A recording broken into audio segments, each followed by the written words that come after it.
Hello, everyone, and welcome. This is the Apostate Prophet. I hope everyone is having a fantastic day.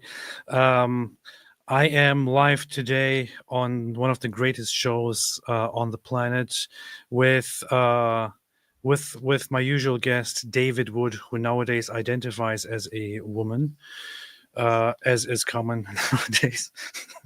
Just kidding. With a different person because David Wood is not available, and I'm kind of sick of having him all the time anyway. So here is Angela. Angela, how are you doing? Hi, I'm good. How are you? The Jews are taking over, so we Yeah, have yeah, nixed David out, and I now control the show. Nice that's to meet true. you. That's she's also in charge of the show, so I have to basically do whatever she says because she's Jewish. Um, Back. so I just want to briefly say, so as everybody knows, the elections are going on right now, and we are doing a live coverage of the election result. I'm just kidding. I'm trying to get.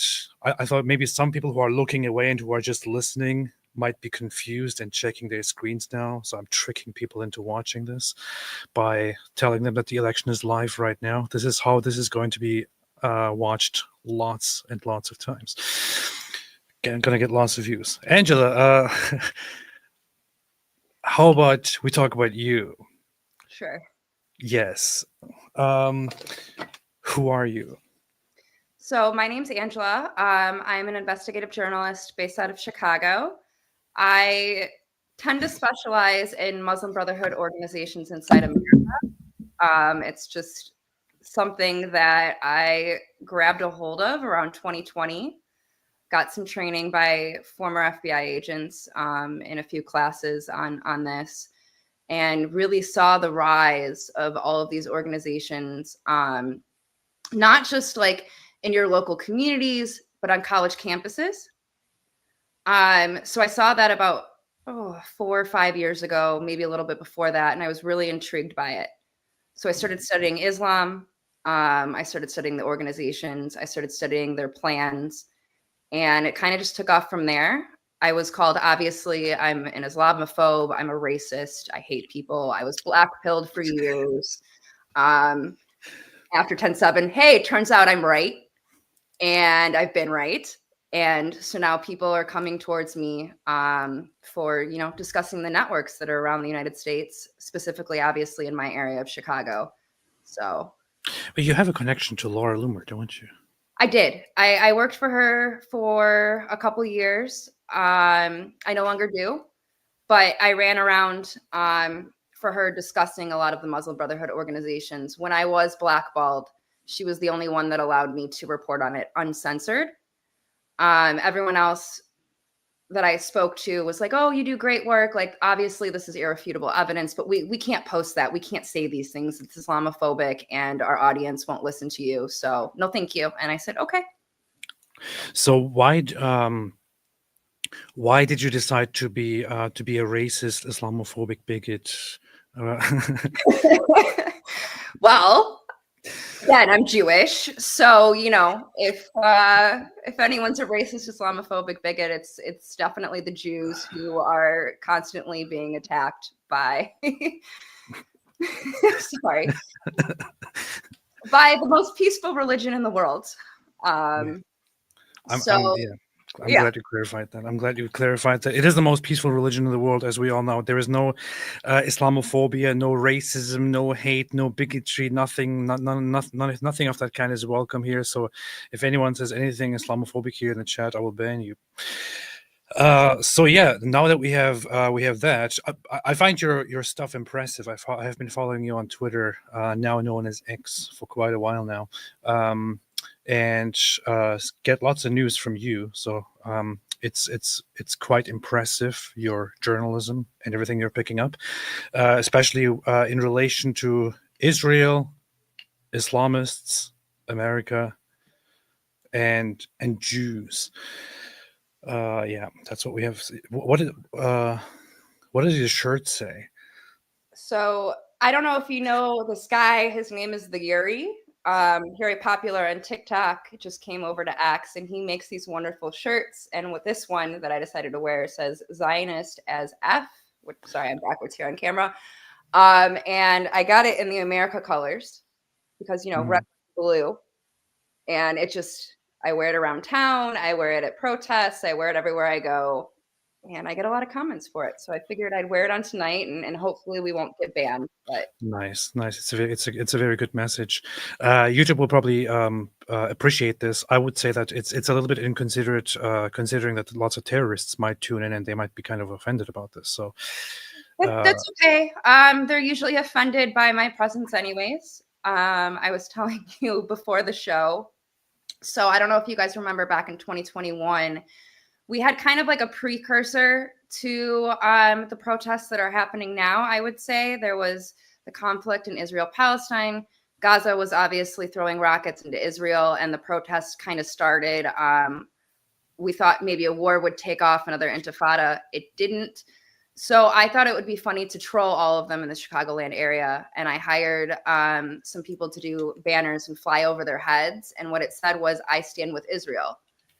And now, because I don't necessarily look like a typical Jew, I have a nose piercing. I have some tattoos. It was before I became more religious. And I went there and I interviewed them. And the same rhetoric that they were using 3 years ago, they're using right now. They kept telling me it's another Holocaust. They're being genocided. We're killing the babies.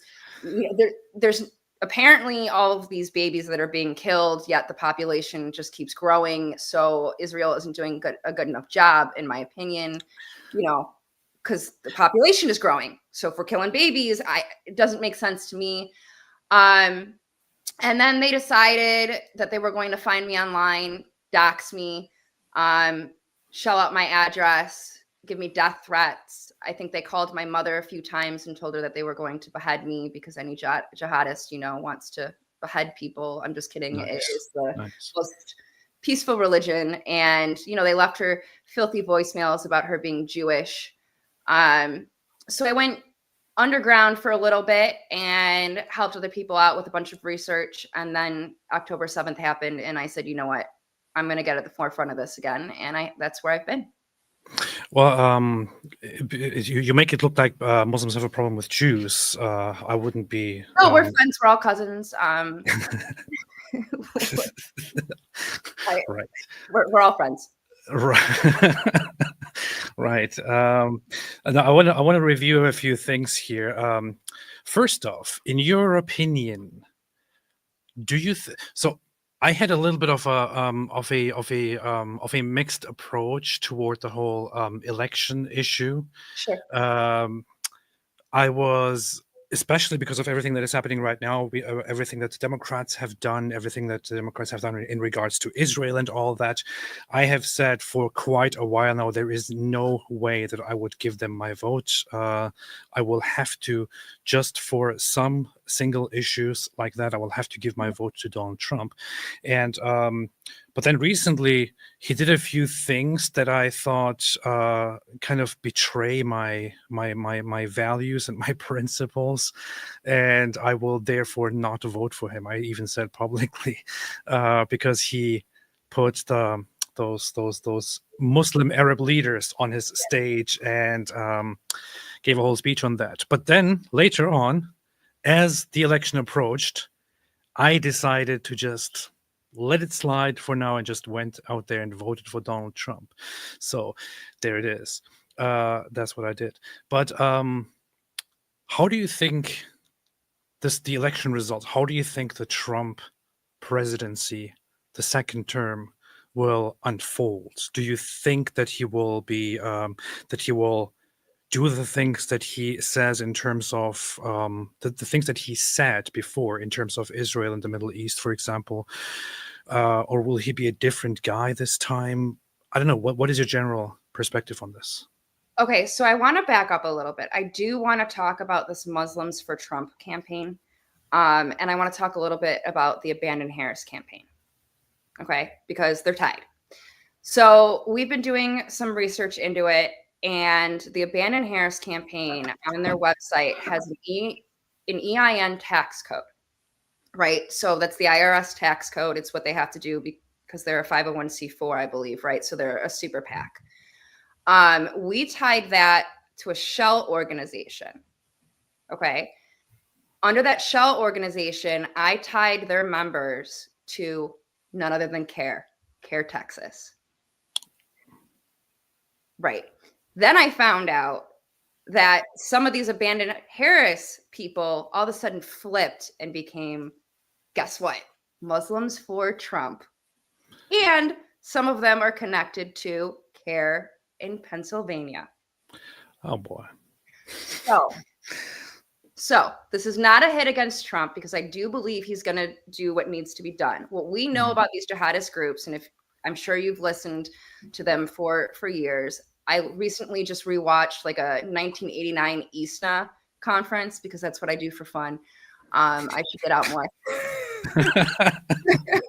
But they like to tell you their 10-point plan for the next 5 to 10 years, and every 5 years to 10 years they up it, and they tell you verbatim, we are going to join the Democrats, we're going to join the Republicans, and what we're going to do is we're going to push, Sharia, we're going to push Islamic rhetoric, we're going to push our agenda on both of these parties, and we're going to see where it fits, who listens to us, and we're going to try to push it. So we know that they already did that in the Democrat Party. I saw it as them trying to do it in the Republican Party, thinking that Trump was going to win and a way to garner influence. Mm-hmm. So now, yes, we saw Trump go up there and he needed to win Michigan. And how do you win Michigan? Yeah, you got to go to Dearborn. You got to go to all these awful places. And unfortunately, you got to use these jihadis and use their votes in order to win. So was I mad at it? Yes. Was it smart? Yes. Now that he has won, he needs to follow what he said he was going to do, kick them to the curb, and possibly deport half of them for being a part of Hamas, because as we know, CARE's Hamas. Yeah, for those who don't know, ISNA stands for the Islamic Society of North America, right? Right. Yeah. Which is also a Muslim Brotherhood organization, as proven. Yeah. And it's no secret. I mean, people who know about Islam, who know about Islamic beliefs, know about Islamic radicalism, which is basically just mainstream Islam, know that it is very much at the core of Islam to push toward Islamization, always, wherever you are.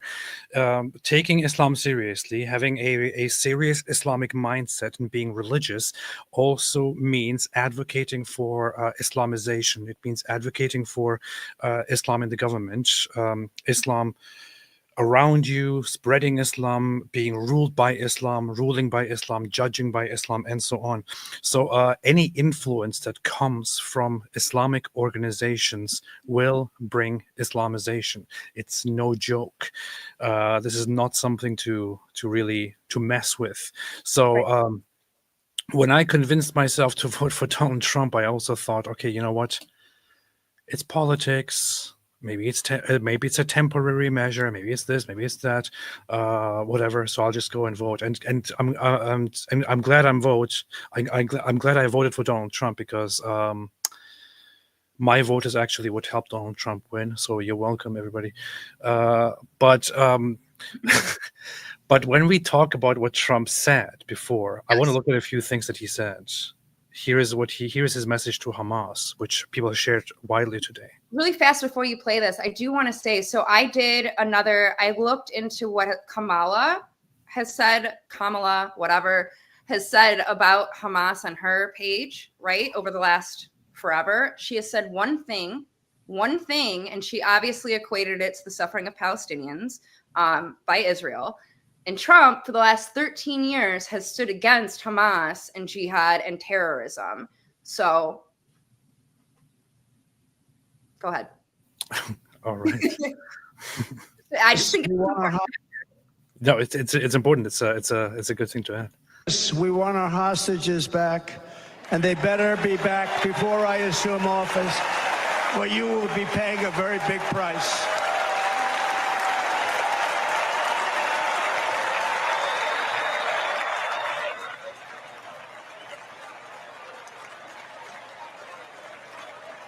So this is one of the things he said. We want the hostages back, and you better release them, or you will be paying a very, very, very big price.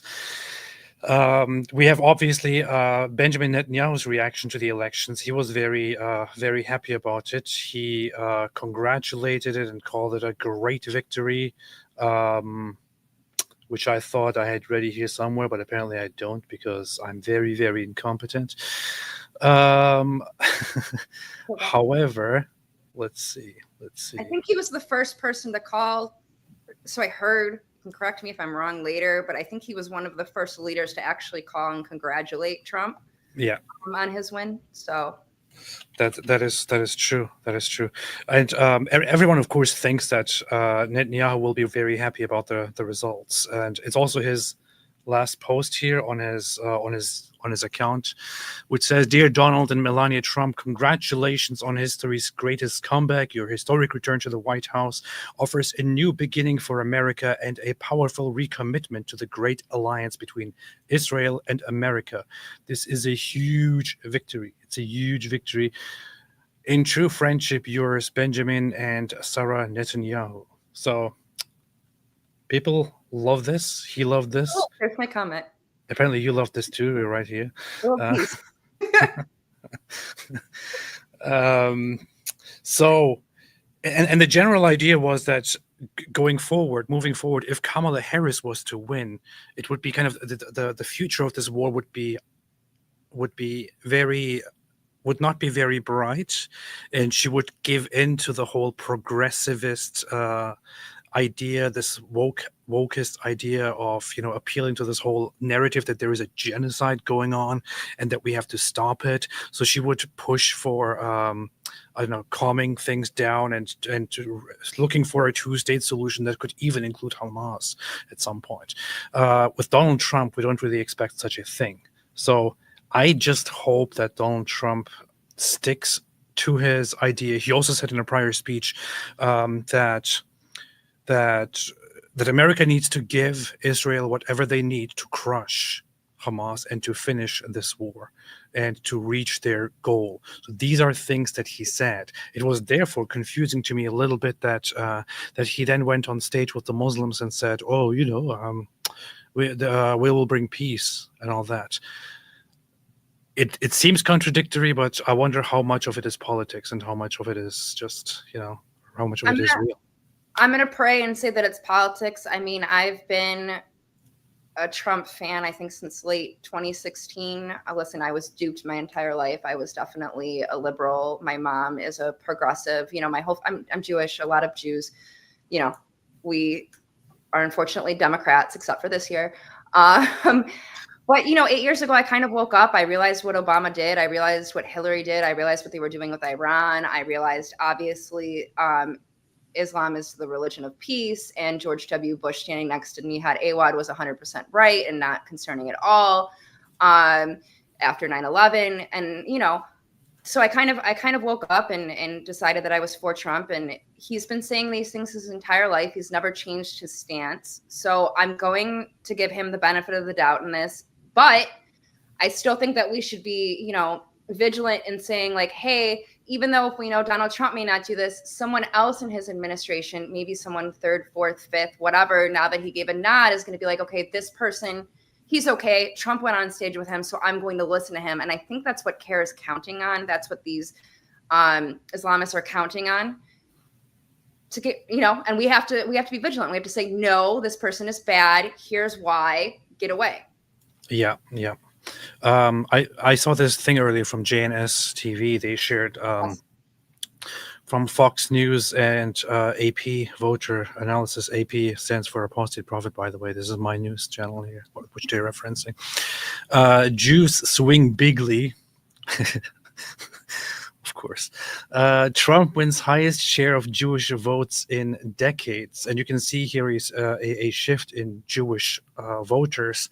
While you still don't have the majorities, you see a big shift toward Jews voting for Donald Trump in certain regions, in certain areas. In New York, there was a dramatic change, I believe, from the last election to this election of Jews switching and voting for Donald Trump, because of obviously what the Democrats have done and how they have handled the whole situation under their under their authority, with their approval, pretty much, Jew haters were going around this country and were calling for the extermination of Israelis and of Israel, and engaging in pro-terrorist propaganda and all that kind of stuff. So lots of Jews really switched and turned around. Unfortunately, a lot of secular, liberal, progressive Jews have still not gotten the memo, or they just don't care. Listen, let me tell you something. I am going to take the win. Normally it's about 80-20 Democrat. We got it in some places almost up to 50%. That is massive. In specific towns, it was like 98% Trump. But historically, we've always had this thing in Judaism. I can bring it back to the times of like Egypt. 80% of Jews stayed in Egypt where they were slaves, and 20% followed Moses. So we have like this mentality where we just keep following the norm. So to change it so drastically, to change it, 26%, 24%, 18% is a major win for the Jewish community, and we can only move up from there. I went to, it's called the Republican Jewish Alliance. I went to their annual Leader Summit in Vegas this past September, and they had everyone who's everyone talking about getting out the vote, getting into the Jewish communities, and Matt Brooks did a wonderful job. This to me is a huge win. Yes, it's unfortunate that 60% of Jews are still going with the herd and thinking that they're going to be protected by these people, and they won't. But we can only move up from here. So I'm gonna take the win. It's a big win for me. I would see this as a positive thing as well. I don't know if this is, I don't know what truth there is to this. So Visegrad just shared, breaking: Middle Eastern migrants are hunting Jews in Amsterdam tonight. Maccabi Tel Aviv is playing Ajax in Amsterdam today. The video shows them kicking an unconscious Jew on the ground while saying Kus Omak, one of the most offensive swear words in Arabic, which refers to someone's mother. I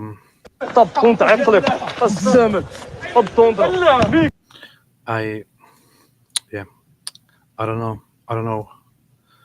This is just happening every day now. Well, not anymore. Trump won. So maybe they won't come to the US. Maybe we put it behind. I was always scared that we saw it in Europe when we saw the influx of the migration. And we saw it in the last 4 years, and hopefully with closed borders and Inshallah. Dog said, apostate part of the retard MAGA club. Now listen, dog. Dog 2233. Here is the thing. For the longest time now, I have not been a MAGA guy.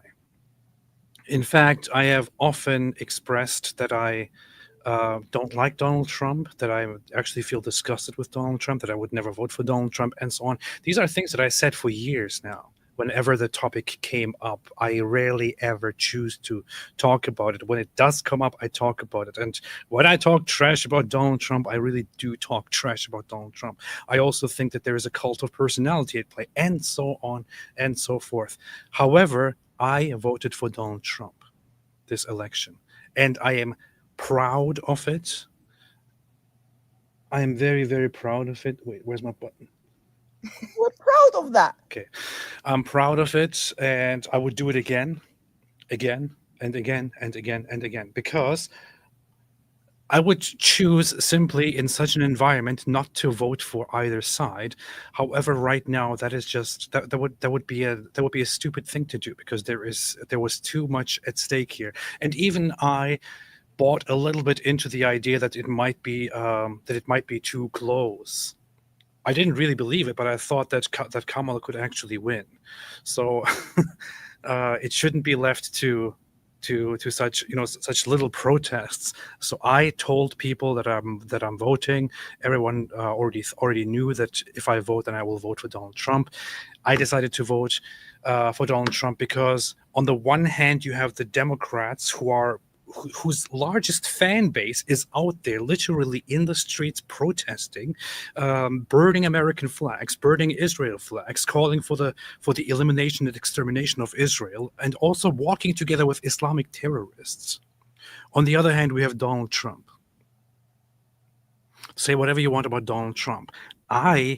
If that guy runs against the crowd that normalizes standing with Islamic terrorism, or approving of brutal anti-Semitism, genocide against Jews and Israelis, and so on. If that guy is running against that, I don't care what the guy did. I don't care what he stands for.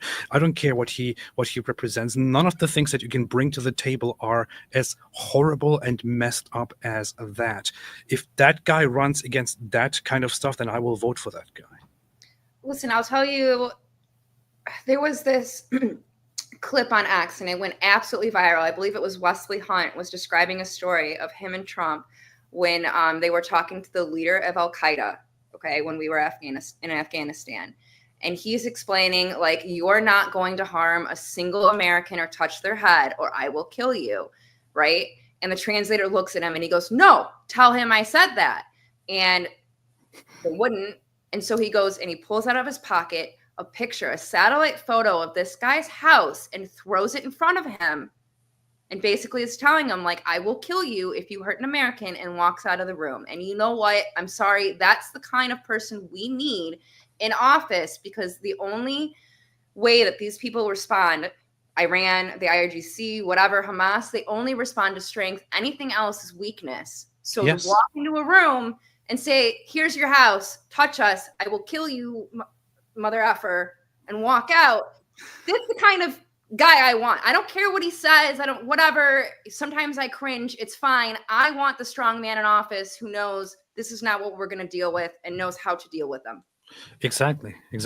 And it's not even enough. I mean, we're talking about the Middle East. We're talking about the Islamists. We're talking about a culture that is so, despite anything that the average population here might know, that is just so different from America.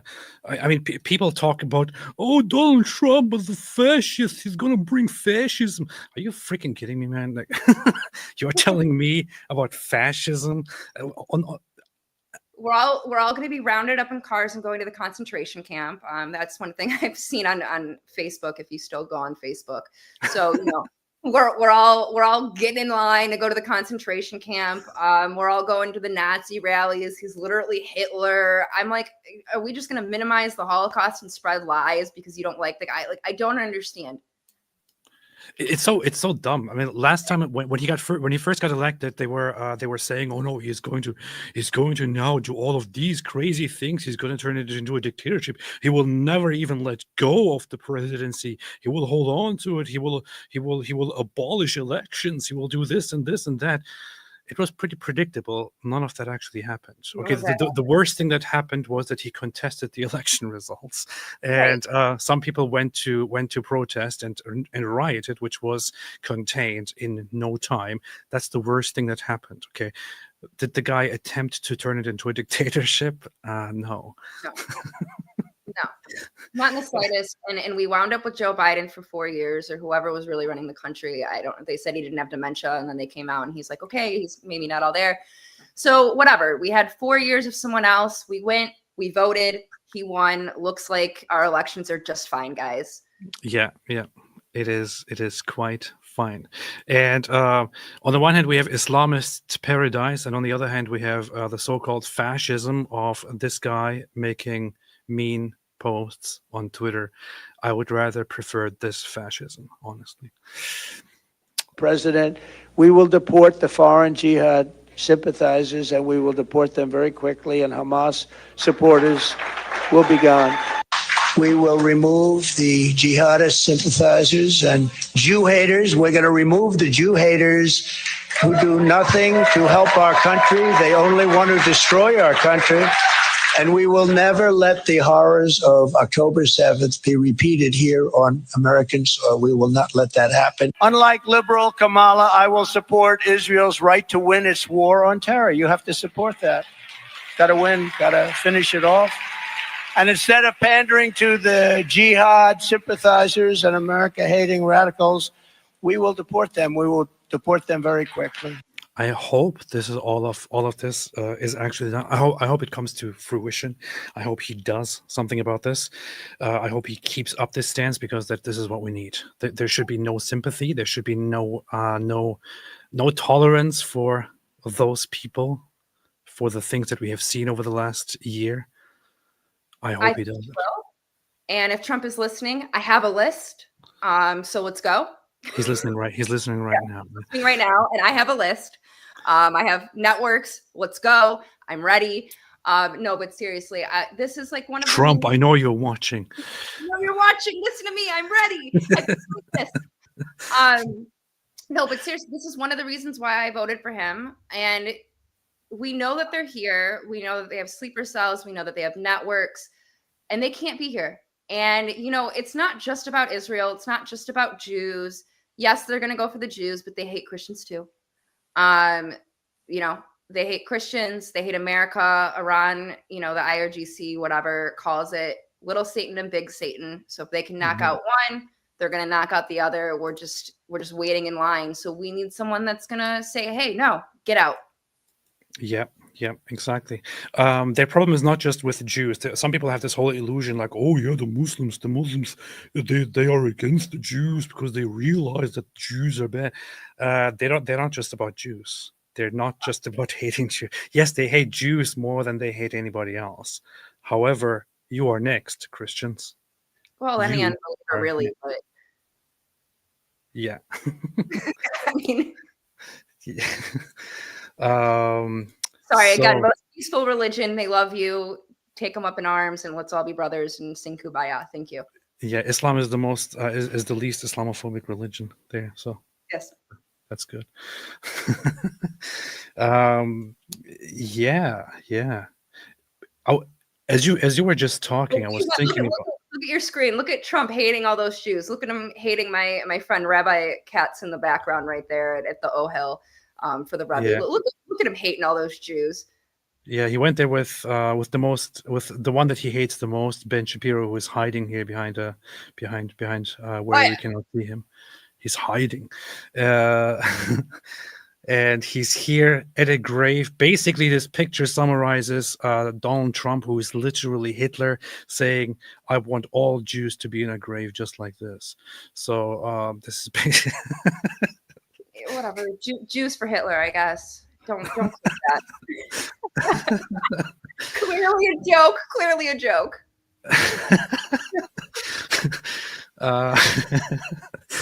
Yeah, he also what was that? He talked with. I mean, he was the most pro-Israel president in a long time. Maybe the most pro-Israel president in the U.S. so far. Well, look at who we got. I mean, you know, Biden, Obama. Yeah. President Obama. I voted for him twice, and I just apologized to the whole country. I was, 18 and 22 respectively on a liberal campus, and I didn't know any better. Now I do. Shame on you. Shame on me. Shame on you. Repent and come back. So, but there are also protests going on right now. Correct. Which you have reported on very much in Chicago and also I think in Pennsylvania now and some other places, of some people protesting the election results and wanting Donald Trump gone. Which don't you find that funny? Because like I said, they wanted to abandon Harris. Some of them wanted to vote for Trump, so we're not going to vote for the Democrats because they're poor genocide. And maybe we like Trump, but now we hate Trump. It's all a game and they're all doing it on purpose. It's all the same rhetoric.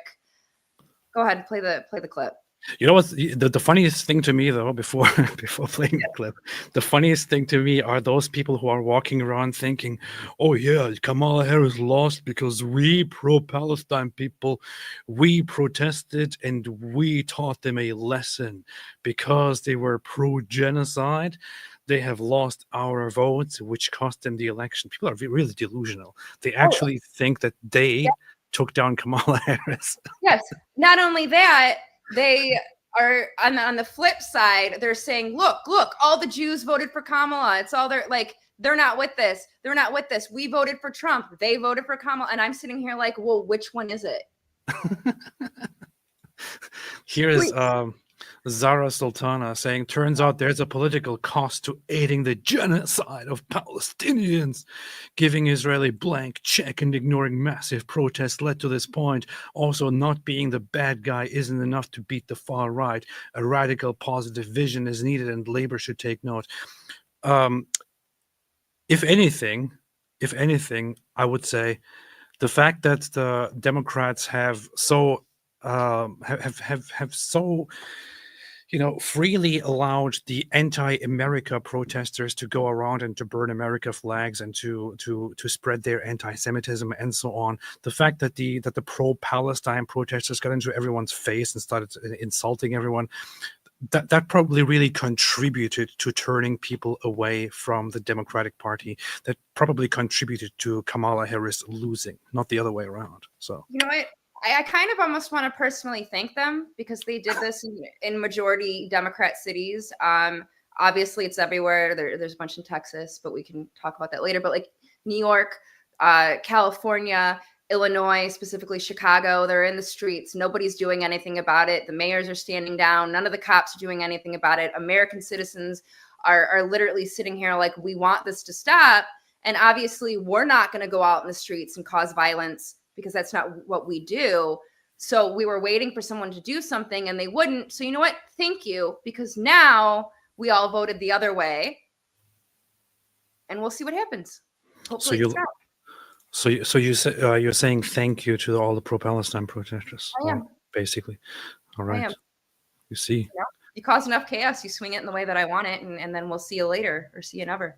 Nice. Let's see. Donald Trump, you will see. Donald Trump, you will see. Wait, what will Donald Trump see? It's Chicago. Do you think that, you know what I mean? Like, don't come to Chicago, Trump. I mean, he comes there all the time anyways, but like, don't. It's Chicago. It's a liberal city. Kamala still won. I'll see what. We own Chicago. Free Palestine!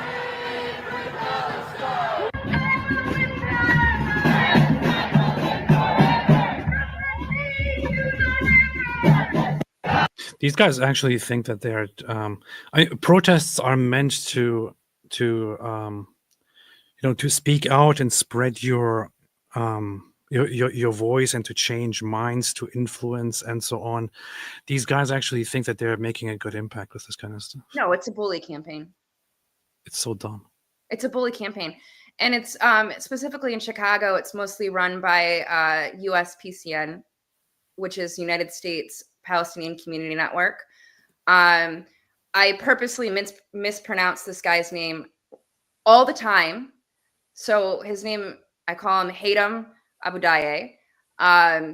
You could probably pronounce that correctly, but please don't, because I'll tell you the story.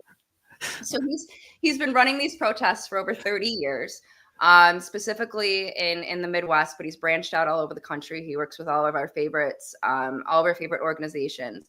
He ran the March on the DNC. He ran the encampments. He is now running all of these here. Everybody works with him, and he's the major guy in Chicago. So I found him on the Northwestern campus university, and I introduced myself. At the time, I was working for Laura Loomer. So I said, I'm working for Laura Loomer, and that really set him off. So he started screaming at me that like I'm a Zionist, white, racist pig.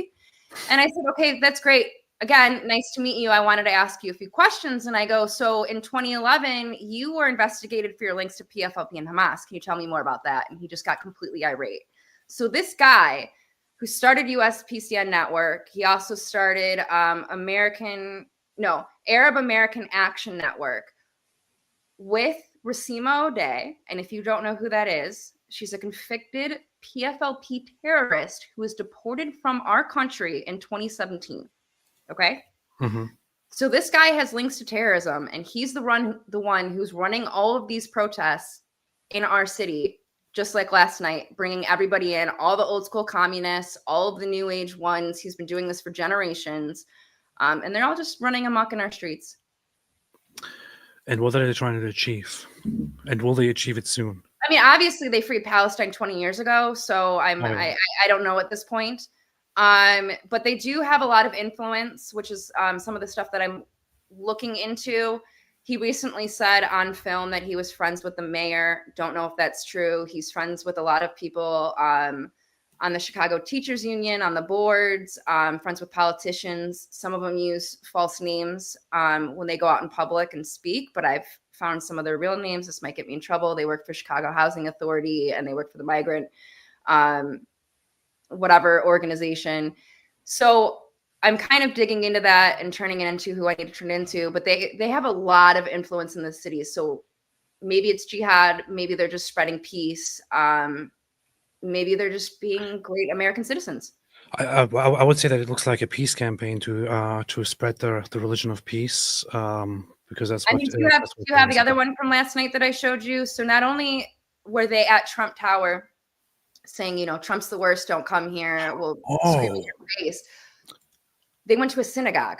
Yeah, I saw that one. I thought I retweeted it. I thought I had it here somewhere. Let me quickly pull that up.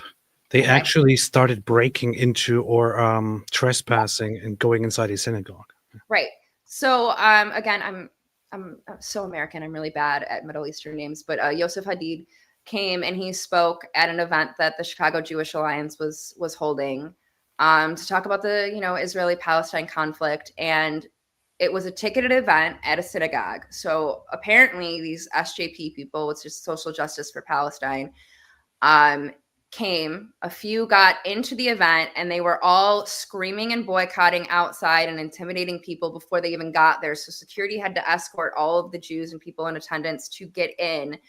And they disrupted the entire event.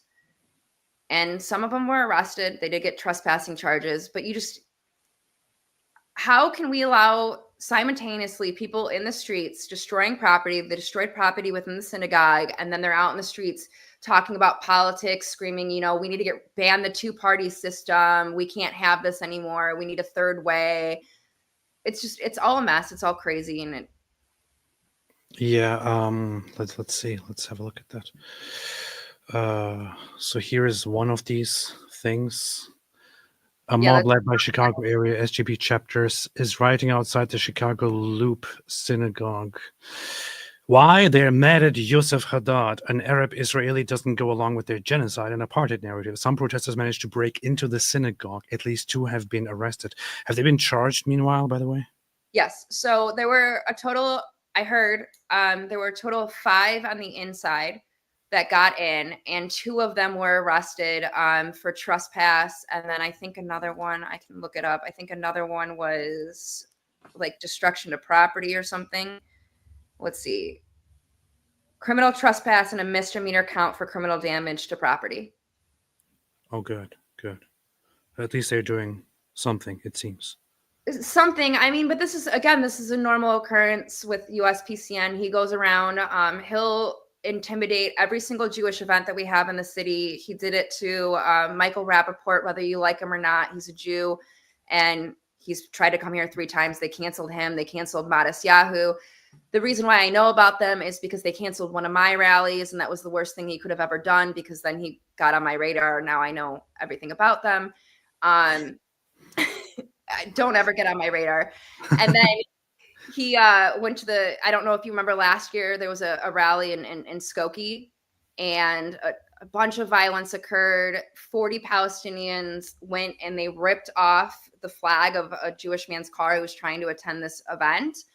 And so he got out of the car and he goes to get his flag back. 40 of them come running. He had his concealed carry. He got out his gun. He shot it up in the air so that everyone would get away, because they're trying to beat him up. And he was arrested, and they tried to say that, you know, a Jew was shooting at them. So these are the type of, I mean, this is what's happened so far. And it's only going to get worse. But yeah, that's some video of the man getting arrested. I can look up his name, and then what happened on the inside. Adam L. Kalani. Okay. I see people talking about what's happening in Amsterdam right now as we speak.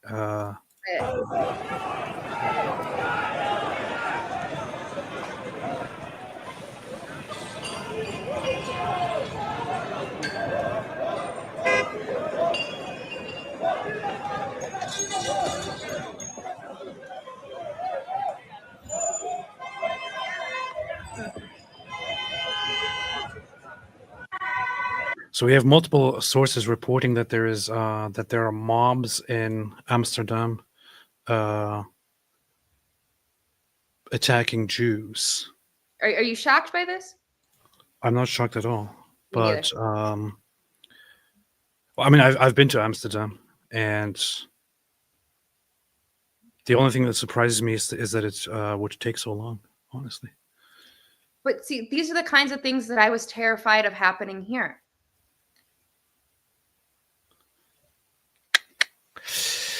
Let's see what Naftali Bennett said about this. Very moment in At this very moment in Amsterdam, Jews are being attacked at multiple locations with brutal force. It's a pogrom in action. I call upon the Dutch authorities, the Amsterdam authorities, to act immediately to prevent further injury and to prevent the loss of lives. That's what he says. So I don't know. I'm not sure about the scale of this, of what is happening here at this moment. But I must say that for these scumbags to do this right now in the Netherlands is probably a very, very bad choice, because we have Geert Wilders, we have his government, we have his effort, and he is waiting for an opportunity to kick people out, to put them away for the danger that they pose to Western people, to Jews, to Christians, to others, and so on. And I hope that this will trigger something, and I hope that lots of people here will be locked up and deported. I sincerely hope that lots of people will be deported. This is very, very, very much needed. Very much needed. Stay!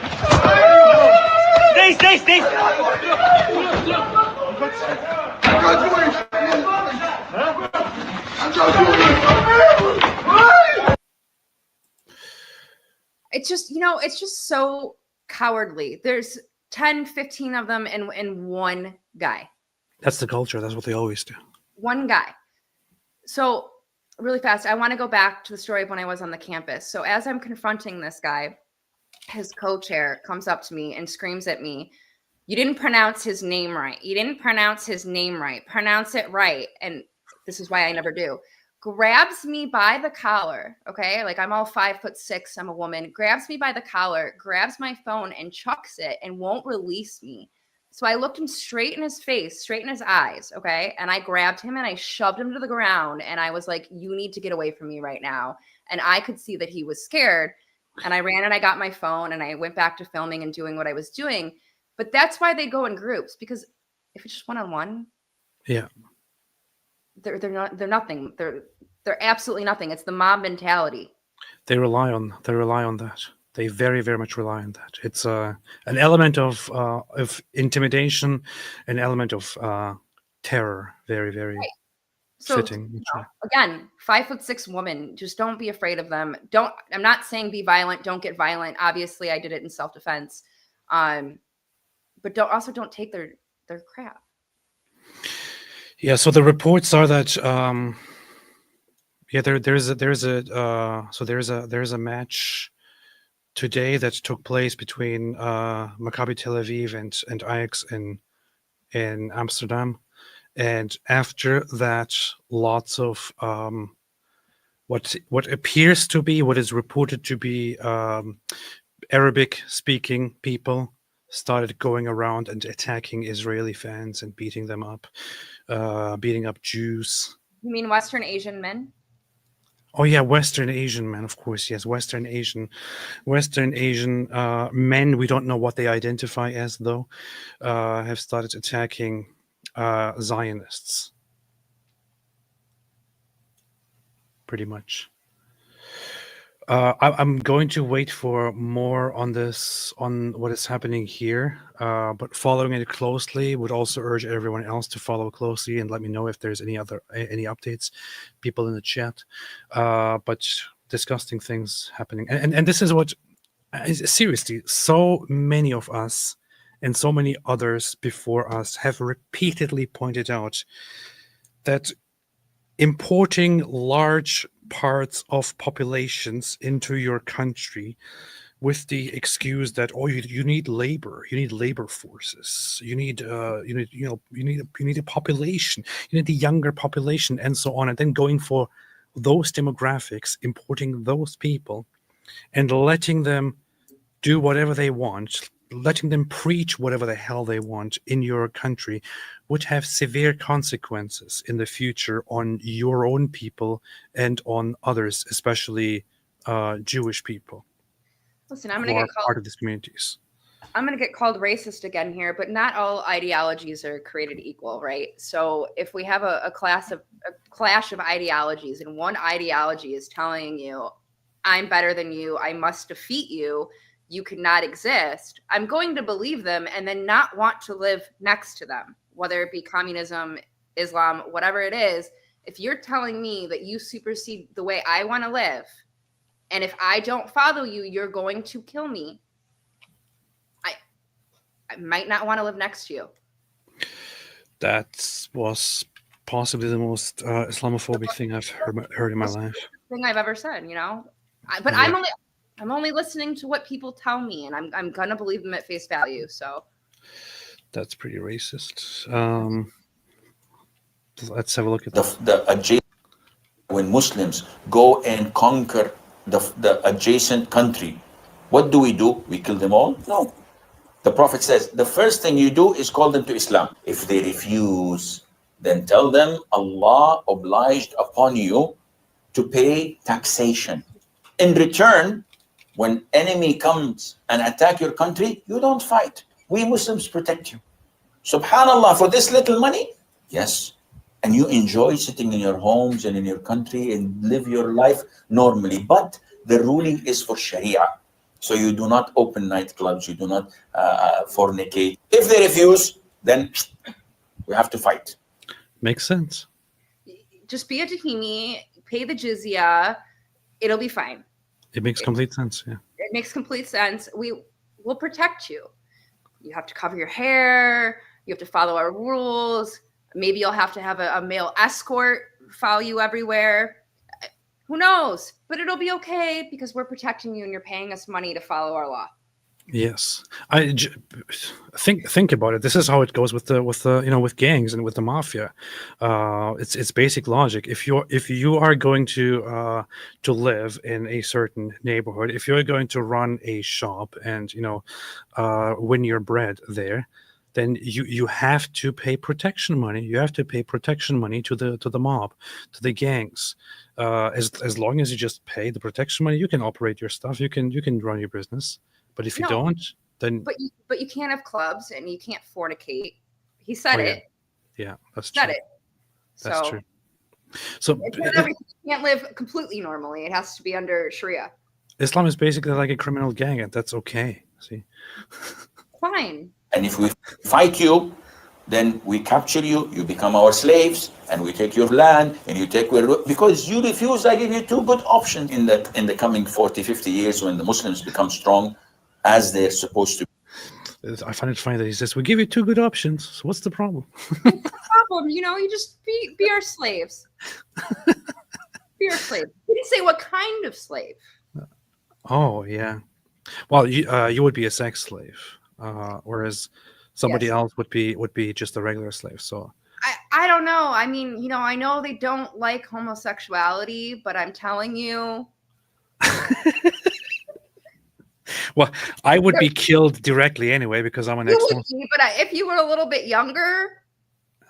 Yeah, that's true. That's true. We can talk about it. So why would you, a Jewish person, have a problem with this?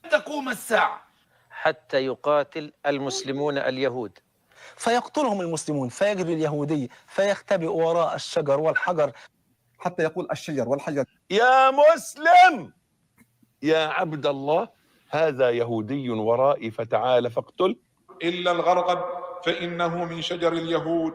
اليهود الآن يزرعون هذا الشجر الآن بكثرة في فلسطين لأنهم يوقنون بذلك. انفجار الغرقد.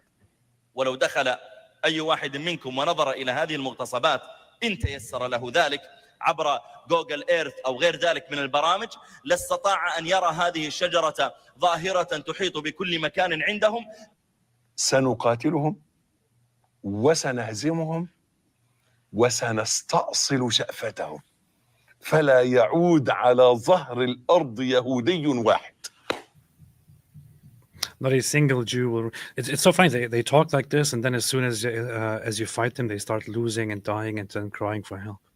Oh, it's fine. They're all winning, and they've already won. And you know, obviously, I need to invite them over for Shabbat because, listen, I'm just gonna say I'm so tired of my fellow Jews. Like, I love them, I get it, but I'm so tired of them saying, listen, if we just educate them, if we just bring them in, if we just give them jobs, if we just be nice to them and become their friends, they're gonna be our friends and we're all gonna like live together and it's gonna be great. And I'm like, no, it's not.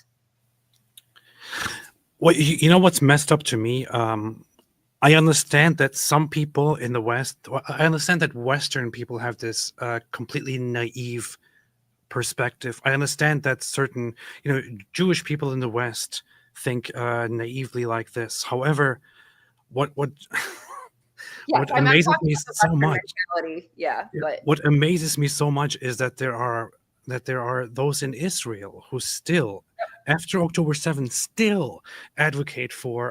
They are a minority nowadays, but they are very much in the parliament, in the Knesset. They still advocate for I don't know, a good mutual understanding, a peaceful solution. If we just figure out what the other side wants, if we just make some compromise, if we just work toward things, maybe we'll find peace together, and then we can give them the land, and we can give them the West Bank, the Judea and Samaria, and Gaza, and there could be a nice independent Palestinian state, and everything will be cool, everything will be fine.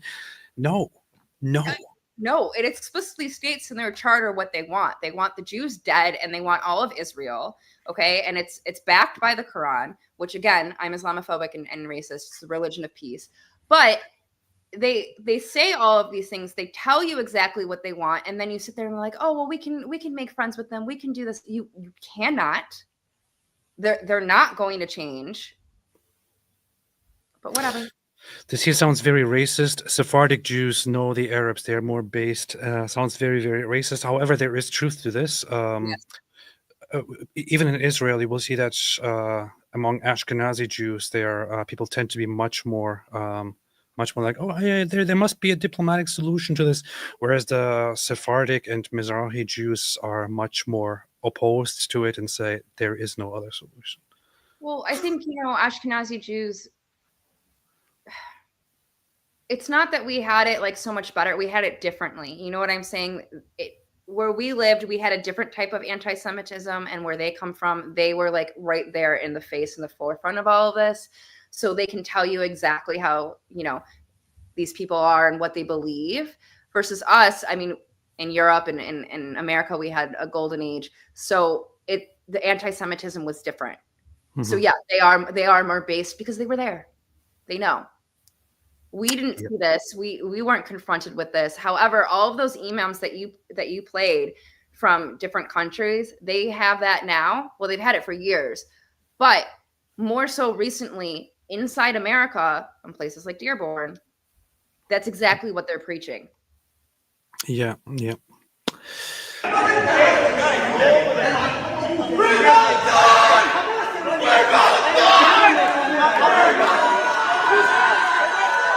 This is inside the synagogue, right? Correct. This guy is inside the synagogue. This is an Orthodox synagogue. I think this is a Loop synagogue in Chicago. Inside this synagogue screaming Free Palestine. Let me tell you how I heard about what was going on. So I was supposed to be at this event, and for some reason I didn't go. And, Baruch Hashem, I didn't, because I don't know if I would be able to keep my cool underneath all of this. But a report was going out because there's this guy who listens to the police scanners, and the police scanners were coming through, and they're like, oh, K9's coming. They're getting the bomb squad. People are sweeping the synagogue, something's going on. So I messaged my friends and I was like, hey, is this the synagogue that you're at? So I had to get the story out really fast because everyone thought it was a terrorist thing like we had last week in West Rogers Park with the illegal alien who came in and shot a Jew and shot at the paramedics. So fortunately, it was just a bunch of young kids who were disrupting and screaming, free Palestine, and it wasn't violent, but they were still trespassing and coming in and trying to intimidate Jews. But the story was getting much worse online, and I did have to put a stop to that. Oh, yeah. But you see this guy. Yeah, this is Yosef Haddad. Some people pointed out. Yosef Haddad was there for an event, right? He was there to speak for Israel. And Yosef Haddad happens to be an Israeli Arab guy. And you have these guys coming here and protesting against the Israeli Arab guy who is supporting Israel. Well, he's a traitor, apparently. So yeah, he likes to trade.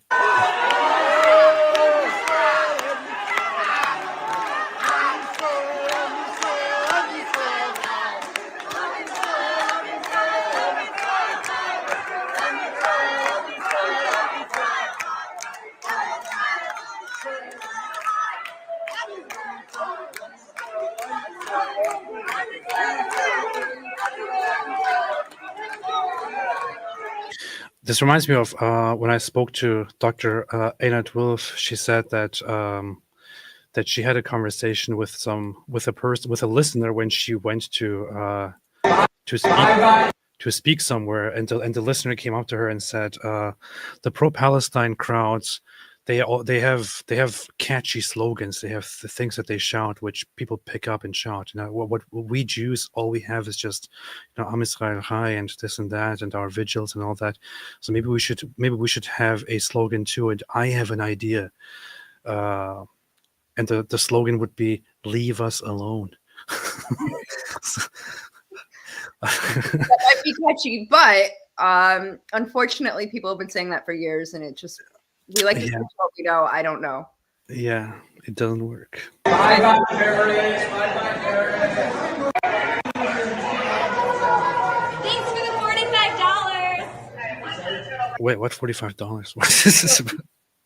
I had to explain that as well. In the other video, you'll hear him screaming, "I paid for a ticket. I paid for a ticket." Blah blah blah. The tickets were $45 to get in. So as we're walking out. After him screaming, "I paid for a ticket," she goes, "Thanks for the $45." Nice.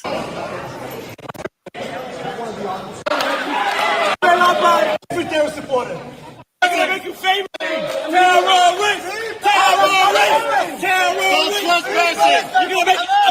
gonna make you famous. Terrorist. Free Palestine from Hamas, you terrorist. That's who you are. I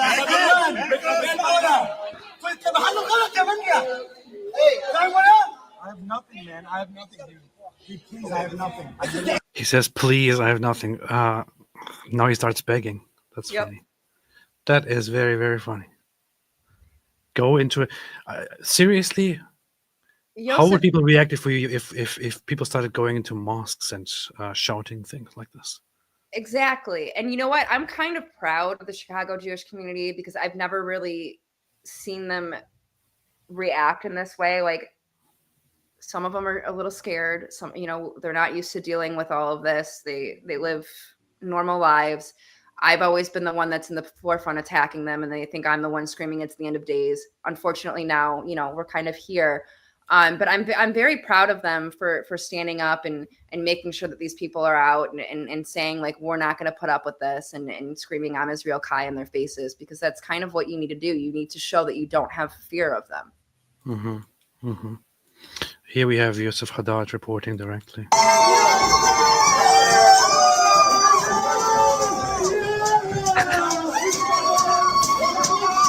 They have a simple problem. They cannot handle the truth. Wait, is that a poster of him? Correct. With wanted? Yep. These people are so ridiculous, man. Yeah. Welcome to Chicago. It's a fun place. Oh, man. Bunch of cowards, that's what you are.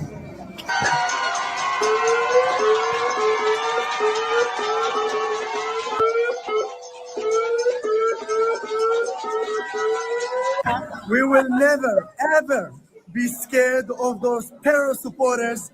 No one will silence me. No one will scare me. I'll go to Chicago. I'll go to every centimeter of the United States if it needed the whole world.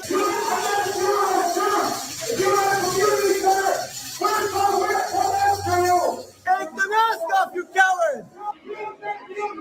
I'm happy that he gets the action that he needs. You know, it's good. Listen, It's funny that he's just there smiling at them. I absolutely love it. See, I'm so racist, right? I love an Arab and I love him doing this, but I don't like the other side because Yeah. I'm racist. Well, you're racist against those who are terrorists. You know, I like good people. Yeah. I saw this video from Visegrad, which I'm not going to review the whole thing, but Visegrad always quite good, always very good. I'm always in touch with the founder and the people of Visegrad. Would always recommend checking them out. They do very, very good stuff. I was also with them in Israel. They went around asking people how they feel about the election results in Israel. How do you feel about Trump being elected? Actually, we are very happy. Yeah, I think it will help the war because Trump is helping the Jews. And You see, Trump is helping the Jews. Hitler. I think he's a lot better than Kamala. If you're a lefty, we're sorry for you. If you're a righty, we're happy for you. What do you think about Trump being elected president? If it's good for Israel, it's good for us too. And do you think it's good for Israel? Yes. Do you think he'll bring peace? Inshallah. Racist.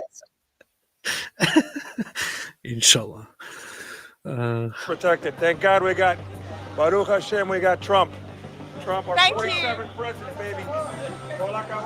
He supports Israel, so if he supports Israel, I support him. If he can bring the hostages back, that's all I need. Let us win the war. That's enough. Trump, good Trump, very good Trump, How do you feel about Trump being elected? very good Trump. Why? English no very good me. Good for Israel? Very good Israel Trump. Good for America? For America, 50-50. Yes, he's the best. Trump is my love. I love Trump. How do you feel about him? She said, "My love." I feel good. Nobody better than Trump. He's a moron. I don't understand Americans. Sorry. What are you doing here? He's clearly an American Jew. No, I'm just kidding. He is. This is what's his name? I don't know. I always forget his name, man. His name is Corey Gill Schuster. He is the guy who makes videos walking in the streets of Israel and asking people questions. Okay. And mostly it's like it's pretty good stuff. I don't know why he's The guy that I know doesn't he's like, really good. what? the guy that doesn't like Trump, or the guy that's interviewing the guy that doesn't like Trump. Oh, the guy, this guy here. This guy. Okay. You know what? I'll still watch it anyways, even if whatever. It's fine. Yeah, he does good stuff, but still. For Israel, but he's really dumb. In what way will he be good for Israel? I think the right wing here can get away with more. Not that I'm happy about that, but that's what's going to happen. But he could turn on Israel at any point. He's only dedicated to himself. Oh my God. No. Oh my God. No. It's gonna be so bad for Israel. So bad. Tell us. We want to know why. You will find out. Someone said She doesn't want her to talk. have to change the whole condition in the Middle East. Maybe will help us to finish with the Iranian and all those Arabs. Do you think he'll bring peace to the Middle East? I don't believe in peace.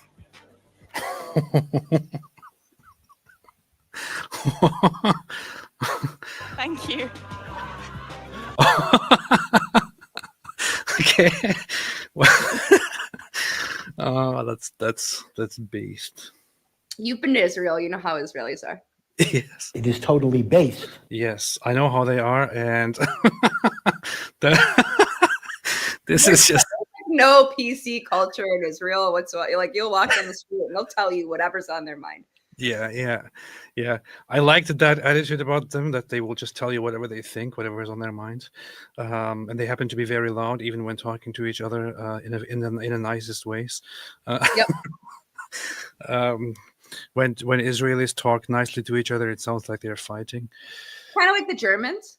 Yeah, kind of a little bit. Kind of. Except Germans have the lack of energy, so No, I always feel like they're screaming at you. a little bit, yeah. Okay. Thank you. This was so iconic. Yeah. And all those Do you, Arabs. do you think he'll bring peace to the Middle East? I don't believe in peace. Thank you.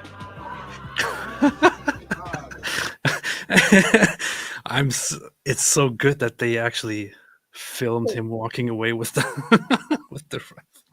It's so good. The other Wow. side's gonna clip it and be like, "Oh my God, the IDF! Look at them! They don't believe in peace. They just genocide." Well, here's the thing. Sometimes it is naive to hope for peace in a place where peace is simply not possible, where the other side doesn't want peace, Listen, where you can't make peace. I still want peace. I just know it's not going to be with Hamas, and I know it's not going to be with the IRGC. Like I know that those people and that ideology cannot be there. It's going to be peace between, me and someone else. Yeah. That is indeed true. And even beyond Hamas, Right. we're talking as often we are talking about this whole thing as if there is one side is Hamas, they're the terrorists, but there are still the other ones, still the ones that you can reason with and make peace with. No. The other side are the West Bank, Judea and Samaria, is very much also a jihadist society. Okay, it's not ruled by a jihadist organization. It is ruled by a semi-secular organization, but only secular in comparison to Hamas, not Correct. secular by Western standards at all. They, the Palestinian Authority, the PLO, the Fatah, Moderates. yeah, they. Well, I don't know what's happened, but moderates Do you have a Mac? Do you have an Apple? do. Yeah, apparently there's a feature now where if you do this, or if you do some things, it Yeah. will. How about you put a thumbs up here? Sometimes it does the little thing. What is it? Yeah, if David was Sometimes here now, he it's would be. If David was here, we would have a complete boomer moment. He would be obsessed with this now. As I was saying, so the West Bank is ruled by Fatah, and they also make efforts to teach people still about how in the future they will fight and kill the Jews and so on. It's just it's very difficult to understand and to admit, but there doesn't seem to be proper peace possible with those people. No. I mean, isn't it in the Middle East, like the top 3 books are obviously the Quran, and then you have the Elders of the Protocols of Zion, and then you have Mein Kampf. So you tell me. Mein Kampf is very, very popular, but only just because they want to learn about it. That's. I actually do own it. Not because I believe in Hitler, but because I want to understand the ideology and how to combat it. But most people are not reading it for that reason. Yeah, I read it as well, and it's an incredibly stupid book. Of course. It's an incredibly idiotic book. A guy with severe mental issues rambling about things, most of which is just complete nonsense. So Nick Fuentes? Sorry, what? So Nick Fuentes? Yeah, pretty much. Okay. Not saying he's Hitler, just that he's an idiot who rambles. He's Lil Hitler. Yeah. Lil Hitler. Well, the Protocols of the Elders of Zion, it's the same thing. Apparently, Russian propaganda, but apparently we run around and secretly meet with each other so that we can take over the world and we control everything. Just stop. It's so funny. The Protocols of the Elders of Zion is actually. I want to get into some time exploring the history of how that actually came into existence. It wasn't. It was initially kind of set up as a hoax or a parody or something like that, and then developed into a serious attempt to make it look as if it was true, and then shaping it and turning it into a major propaganda piece, which we know by now is clearly a forgery. It's clearly a fake. It is one of the most obvious forgeries we have had in recent history. But you still have people going around saying, "Oh, you haven't read the Protocol of the Elders of Zion. It teaches you everything you need to know about Jews. How they secretly gather and try to control the whole world." It's so ridiculous. People are idiots. when they tell me that for a while, because I'm a very serious investigative journalist. I actually am, but I like to troll. So for a while they would come at me and they would say that. So my little bio line said, I am the leader of the leaders of the Elders of Zion. And I would just tell everyone that I was the one in control and that they need to bow down to me. That's funny. That's good. I found this very funny. Jane Gorger said, if you think Trump is going to win easy tomorrow because everyone you know on X is on his side, you've got a rude awakening coming to you tomorrow. The real world ain't X. This was his prediction. I saw him at the DNC at a Poly Market event. He was there with his little nephew. What's his name? It's Hasabi Hassan. What's his name? Hassan Piker. Yeah. Yeah. So they were there with a whole bunch of other people, and I was told to be nice and keep my mouth shut. And I still kind of regret that. But, he looks exactly how you think he does in real life. I have a possible discussion in the works with him at some time being planned. I will have further information on that once there is more to be known about it. He's going to humiliate me. He's going to destroy me. Absolutely. It's going to be bad. Mojab Search History said, "Why you always late? You're hiding, boy." I'm not hiding. You're hiding. You're hiding, boy. You're hiding. Apple Baker, Al Puff Daddy, AP, and David Wood. See, they're calling you David Wood now. Your reactions to Jimmy Kimmel crying. I didn't see that. Did you? Did you not? I don't know. I don't pay attention to clowns on American TV. Well, it was going viral all over the internet, and I was finding it a little bit amusing. Libs of TikTok was playing all of the meltdowns of people. It's just an election, guys. Sometimes you win, sometimes you lose. It'll be okay. But I mean, these people, they're screaming, they're throwing tantrums. They're like, this is the end of the world. It's bad. No!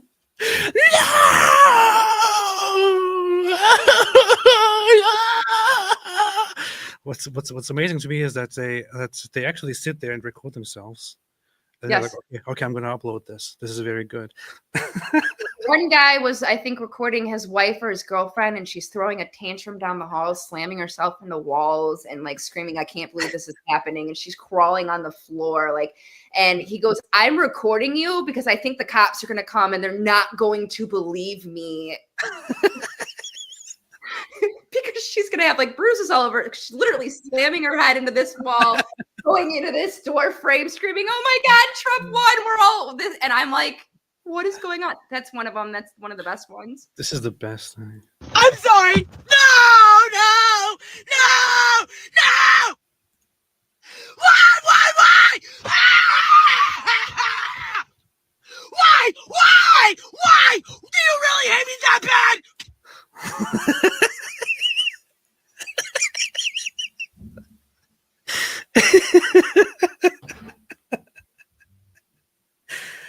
Oh man, I mean, seriously. Listen, I don't know. When Biden won, I was not happy. I knew I was in for it for the next 4 years, and I sat down and I said, he's going to make some horrible decisions that are going to affect my community that I don't agree with. And I go, so I'm going to wake up tomorrow and I'm going to get to work. I didn't sit there and scream and record myself and cry and bang my head against walls. Like, this is childish behavior, and our society needs help. Well, that was your mistake. You should have made a video in which you were crying and screaming and all that. So that's how you really handle election results. I guess. What is this? I'm done with the bullshit. I'm done. If you voted for Trump, I think you're a fucking loser. I think you're stupid. I think you're a moron. I think you're evil. I think that you deserve to die by my hands. More specifically, by the rake that's in my hand that I'm using as a bludgeon on your fucking skull. You fucking loser. I'm better than you. You're a horrible person. You don't deserve air. Is she a jihadist? I mean, this is the kind of behavior, and I just, what is going? This is so ridiculously stupid. Imagine saying this about your neighbor because they didn't vote the same way you did. And then thinking that the other side are the ones that that wish you harm and that want to harm you. It's so ridiculous. I'm fucking feral today. Feral! If you see me, keep walking. Okay, this has to be a joke, right? Do not make eye contact. Do not square up at me. Don't act like you know me. For Kamala, take a bite out of the... This has to be a joke. I don't believe that somebody seriously does this. What is this? For NATO, let's be honest, it was a terrible night last night. It was a terrible night for women, for children, for the hundreds of thousands of hardworking immigrants who make this country go, for healthcare, for our climate, for science, for journalism, for justice, for free speech. It was a terrible night for poor people. For free speech. Yeah. Do you remember For free speech. Do you remember like it was the Ministry of Truth or the Ministry of something that they tried to do during COVID so that they could block different speeches? Yeah. Yeah. Wow, man. But free speech. Free speech. You have to be kidding. You have to be kidding. Yeah. I think anything goes on X. Yeah. There's some things I don't even like that are on there, but I'm like, free speech is free speech. Yeah. For seniors who rely on Social Security, for our allies in Ukraine, for NATO, for the truth and democracy and decency. And it was a terrible night for everyone who voted against him. And guess what? It was a bad night for everyone who voted for him, too. You just don't realize it yet. I know. You said the same thing 8 years ago. So Whatever. I mean, women's rights apparently those are gone. So I'm gonna line up and I don't know, go. There was a video, and they're telling women to go out and buy Plan B and birth control in mass, and how to do it, because apparently we're going to get rid of your Plan B. Well, you know what the funny thing was? Donald Trump's campaign website during the election was not very much actually the statements of what he's advocating for, but it was very much support Donald Trump and so on, and a few things of how Donald Trump will make America great. Kamala Harris's campaign website was, we're going to do this and this and this and this, Donald Trump Project 2025. We're going to do this and this and this. Donald Trump is bad. We're going to do this, Donald Trump Project 2025.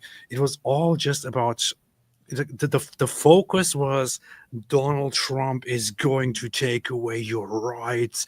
He's going to ban abortion in all cases worldwide, and he's going to turn this country into a dictatorship. He will abolish elections, and so on. And it's just ridiculous lies. It was one of the most poorly run campaigns I've seen since I've been paying attention, right? Because I'm only 34. So it was one of the most poorly run campaigns because you're not focusing on yourself. You're not focusing on your policies. You're focusing on the other guy. That may have worked in 2020. It obviously didn't work this time because a lot of us were tired of it. And, you know, if I was running a campaign and there was this whole big Diddy case going on and people kept talking about it and they're like, this person's connected, and nobody knows what's really going on, I may not have the people that are connected to this case standing next to me. Oh, yeah. There were smarter ways to run this. She only had 100 days. She failed and she lost. So 4 years from now, try better. I thought that the Cardi B thing was good. The fact that they put Cardi B up there almost made me want to vote for Kamala Harris. It was J-Lo for me. It was Megan Thee Stallion going up there and shaking her.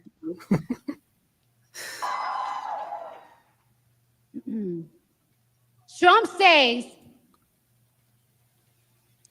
he's going to protect women whether they like it or not. Well, if his definition of protection is not the freedom of choice, it's just so ridiculous, man. This is what they ran with. One thing that was missing was Cardi B with Megan going up there and rapping wet ass P word. So Who was the one rapper who went up there and every other word had to be bleeped out? You know what I'm talking about? I don't know. I haven't seen it. Okay. Well, I saw it. There was this one song and she raps and apparently it's very popular. I don't listen to new age rap. I like old school rap. But she had to go up there and every other word was bleeped out. And in my head, I'm thinking, this is a presidential election. Like, you have to have some decorum. You have to speak a certain way. You can't just go up there and have someone shaking their booty and swearing and doing whatever and thinking that the entire country is going to vote for you. Yeah. Does anybody know who that was? Who was that? I remember who it was. Who was that? Who was that? I want to find out. I want to listen to it to educate myself. It was very bad. Listen, there's a time and a place for these things. Thank you. Yeah. Okay. And listen, it's not a knock on her rapping. I'm just saying, like, probably it should be though. Well, whatever. It's each their own. But when you're at a certain event, you just have to act a certain way. Yeah. Yeah. Sheikh Mike Wingling say, I'm conflicted. On one side, I got lots of jizya from Polymarket and Kufr Mala lost. But on the other, Zion Dawn won and will turn Gaza into a haram casino. Good luck to you. That one Jewish girl, AP, if you like the show Caliphate, watch Lila M. What is Lila? I think somebody told me that before. Lila M. I will check it out. Lila M is a Dutch show. Oh. Huh, we'll check that out. Interesting. Speaking of, I wonder what's happening in Amsterdam. Are there any updates? I know I'm like itching because I don't have my phone and I'm on my computer and I'm usually like sitting here like, okay, this is going on and I can tell you. Here I am. If you need to get back to your stuff. Oh, no, it's fine. It's a nice break. Thank you. Okay. Okay. I just want to go through these super chats and then. Jeremy Mott, have you heard about the fatwa on Trump? I haven't heard of the fatwa. Is there a fatwa on him? If so, then that's pretty good. It should be on all of us. Crafted Gargot, Angela, please tell AP to do his best show. Oh, I forgot the shofar. I saw that last week. So I know that you wanted to have me on, but I was doing that whole West Rogers Park story.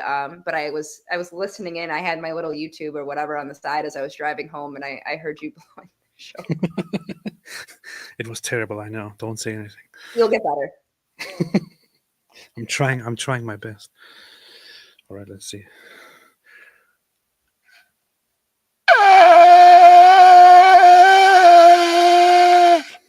It was horrible, absolutely horrible. I apologize. It's okay. You'll get better.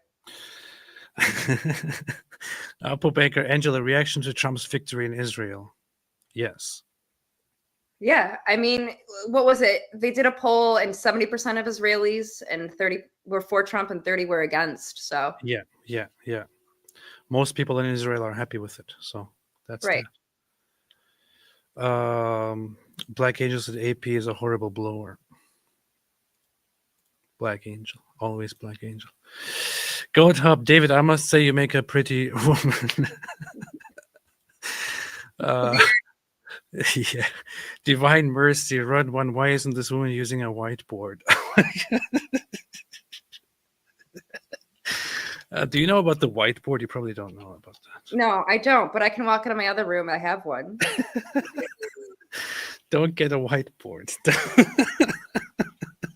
Don't get a whiteboard, but I will just show you what Is we're it like talking that about. meme, like the crazy conspiracy one? No. It's even worse. It's worse. Great. It's much worse. Much worse. Here, let's have a look at this. So here, David shared this and said, Yeah. "Oh, you know this? Yeah, but play it. Yeah. Alaikum. On my right. Assalamu alaikum. Hope you well, inshallah. She's not going to be in the video, but she's going to have her say with this whiteboard that I bought her. But why is the default that the woman is innocent and the man is always guilty? Okay, there's something my wife wants to say. There's something my wife wants to say. Salama probably had enough as women give a lot of chances, has zero tolerance now.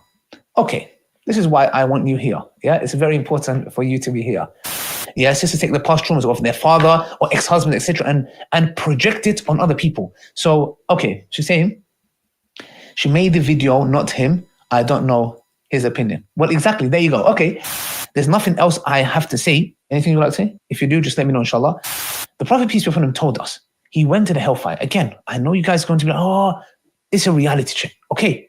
And he saw a majority of the women of the hellfire. Why? He said, not because they are ungrateful to Allah, because they are ungrateful to their husbands. Anything that I said wrong is from shaitan and myself. Anything good is from Allah subhanahu wa ta'ala. If there's anything you disagree on, no. Okay. Are you under any duress? You can blink twice. No. Okay, that's Blink twice. He probably didn't really think it through when he said this, but is that's like such a mockery here. Listen, Islam is feminism, as they'd always tell me. Yes, it is. It's feminism, it's freedom, and it is a choice. Absolutely.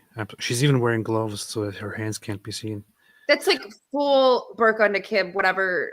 Yeah. It's full. Yeah. Well, the thing is, it could also be just a show. I mean, Yeah. he is saying that this is his wife, and it is thought that this is his wife. However, to this day, we have not established whether it is actually his wife, or maybe it's a guy there. Maybe it's a goat. I don't know. I don't think it's a goat. It's a move. Maybe he wishes it's a goat, but I'm gonna get in so much trouble.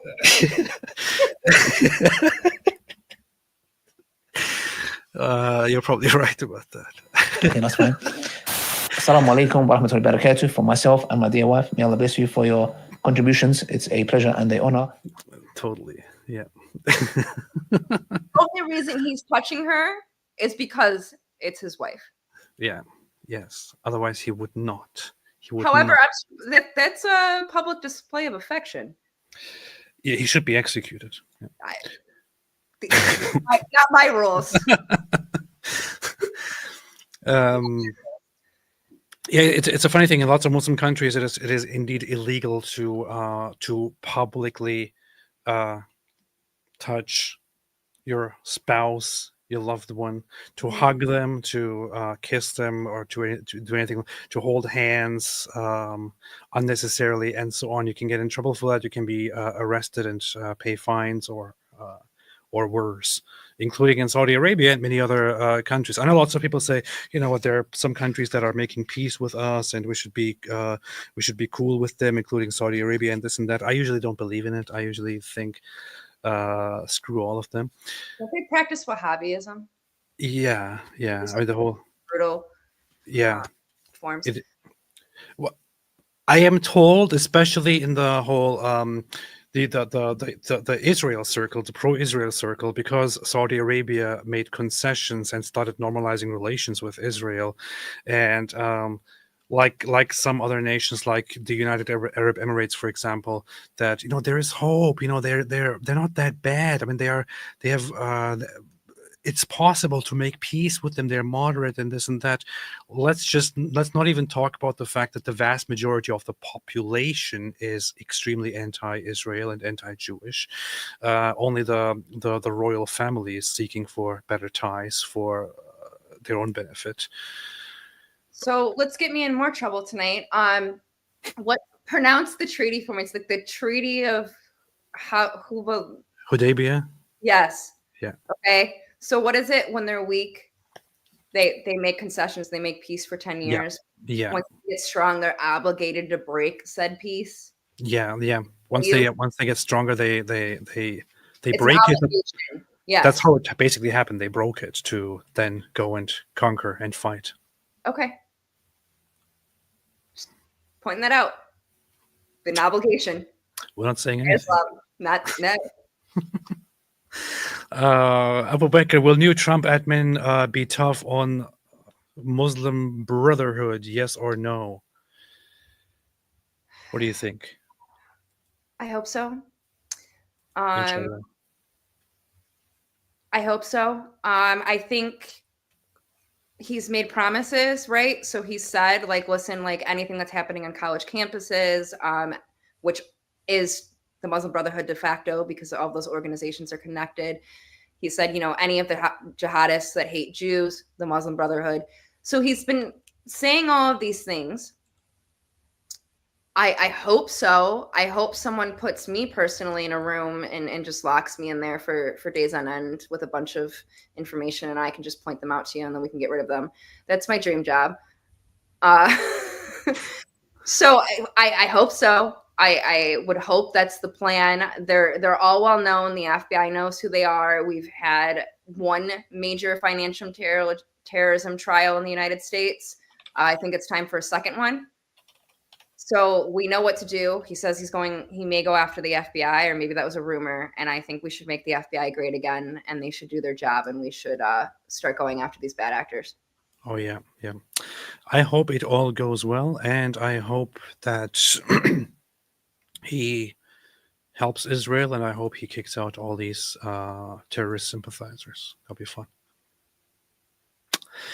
Big hairy. My favorite preacher is Sheikh Mahik. Nope. Yeah. Abu Bakr, why are white liberals supportive of Hamas? Brainwashed? Yes. And I also heard of this thing recently. But the people are retarded. That's why.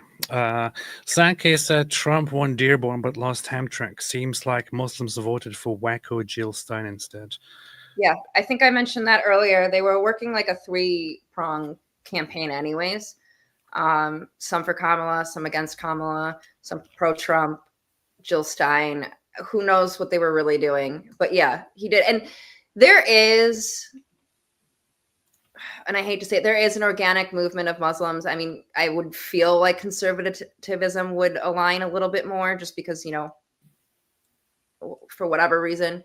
So there is a natural organic movement. However, it is being run by bad actors. Yeah, I would say that conservative people, Christian people, or others should not fool themselves. Correct. Should not be fooled into thinking that they have something in common with the Islamic traditionalists or conservatives. Their conservatism and your conservatism is not the same thing. Their traditions and your traditions are not the same thing. Their traditions are contrary to your traditions. You say family values, and you mean family as in a man and a woman and kids. What they mean by family values is not that. We need 5 wives. Yeah, that's why I was like, I was hesitating because. Yeah. their values don't agree with your values, and if they have the power, they would like to get rid of your values and replace your values with their own values. They are not your allies. In fact, there's the Quran itself that says that they're not your allies. Well, they can't even be friends with you. So they can lie to you about being friends with you, but they're not allowed to really be friends with you. Yes, alhamdulillah. It says in Quran chapter 5, verse 51, O you who have believed, do not take the Jews and the Christians as allies. They are in fact allies of one another. And whoever is an ally to them among you, then indeed he is one of them. Indeed, Allah guides not the wrongdoing people. So who are allies? The Jews and Christians. They are allies or friends of one another. And you, Muslims, are not allowed to befriend or ally the Jews or the Christians. This is what the Quran says. But there's a stipulation. It's called taqiyya. And if it furthers Islam, they can pretend to be your friend. Whatever helps Islam grow. Which, Yeah, I'm just going to go back this. Whatever helps you grow, right? So, like I said in the beginning, ISNA did a whole conference and they basically told us their plans and what they were going to do politically from the local level all the way up. And they said, we're going to be in your Democrat Party and we're going to be in your Republican Party. We're going to be everywhere and we're going to be pushing our agenda. And yes, the Democrats fell for it a lot faster, obviously, but that doesn't mean that they gave up on the other side, because if they can get us fighting each other, that's better, right? Just like the communists. If they can get us fighting each other and not lift a finger, better for them. Not to say they won't commit jihad, but makes it a little bit easier when they take over, right? Yeah. So it's the ones that you don't notice I worry about. And we hope they take over very soon. That'll be funny. I feel kind of bad for Jill Stein, speaking of her, that she got very close, but she couldn't make it. She had 659,000 votes.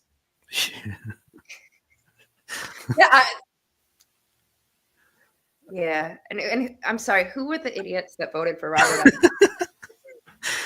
That's the funny thing. He explicitly said repeatedly, do not vote for me. Do not vote for me. 637,000 idiots did. I actually dropped out. Do not vote for me. Vote for Donald Trump. Vote for Donald. Do not vote for me. And people go and vote for him. It's kind of funny. Who was the other one? There was another one on there. Go down. It's like Chase Oliver. No, there was a couple on a couple different ballots. I think it's like Dela Cruz or something. Maybe it was someone else, and she's like literally CCP related, like from the Singham group. So we had CCP people on here. We had, Hamas lover Jill Stein, whoever Chase Oliver is. Mm-hmm. He's from the Libertarian Party. But anyway, maybe next year, maybe next election, Jill Stein will win and become president. Inshallah. Let's hope. Let's hope. Sankey breaking. Kamala Harris wins California 58-40. The results come after popular California pastor Mike Winger endorsed Donald Trump.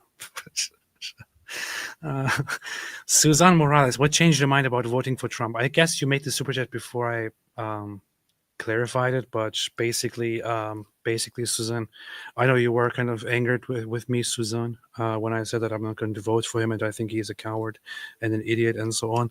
However, what ultimately did change my mind was what he stands for in this election, what the other side stands for, especially the fact that he is going against those Democrats who have become a cancer, who have been taken over by this whole woke progressivist attitude of bending over and being ridiculously stupid and being just another Western nation that is just like Europe, that just wants to say, oh, let's just allow these, all these people around us to come in here and do to us whatever they want. How bad could it be? And then going around and burning American flags, burning Israel flags, supporting Islamic terrorists, and so on. If the guy stands against that, I'm going to support him. I have to put my own preferences and my own principles aside for a second here. That's why I decided to vote for Donald Trump. Listen, a lot of these people, I'm sure, haven't been at these protests, and they're just as bad as you see on your TV screen. I've been there. I've been to them all over the country. I was in New York City during the Trump trial. And we went, first off, I saw that man right after he burned himself on fire. So I was there and I got to smell all that. And then we decided it would be a great idea. We went over to Wall Street and we went to Columbia and we did that all week long. So I was in front of Columbia. I got called the K word, which is kind of like the N word, but for Jews. A white supremacist or a, how do I say this on YouTube? A dumb B, a dumb white B, the K word, and a Nazi. And I go, I can't be all three, so please choose one. And then, and then we're walking down, and I'm getting whacked in the face with Hezbollah flags. This lady that calls herself Crackhead Barney. I don't know if you know who she is. You have to look her up. It's completely comical. Okay, so you know who she is.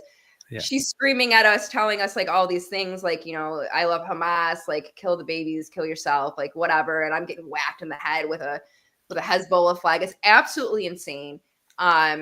You do sort of feel terrified because they're in your face, they're banging the drums, they're violent, and I'm standing there like this with my camera just recording. I'm not even in like a Zionist shirt. I'm just being myself. It's terrifying. And these are the things that like everyday average Americans had to deal with, and we're all sick of it. So well, I can see in your face that you're a Zionist, so yeah, that's why. Is it the nose?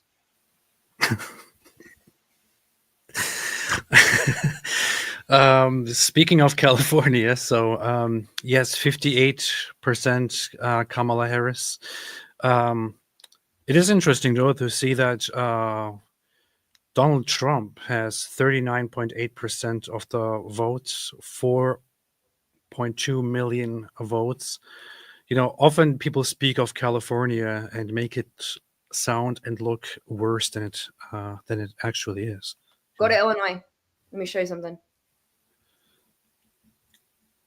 Illinois. Here. Wow. I'm not seeing it on the screen. You're not? No, I'm seeing California. Oh, here. This is Illinois now. I switched to Illinois. Okay. So look at that.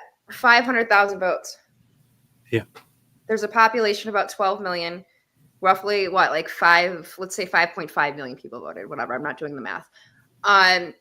500,000 votes. You think that we couldn't have gone out there with 12 million people? I don't know how many are eligible, but you think that we couldn't have gone out there and changed that just a little bit more?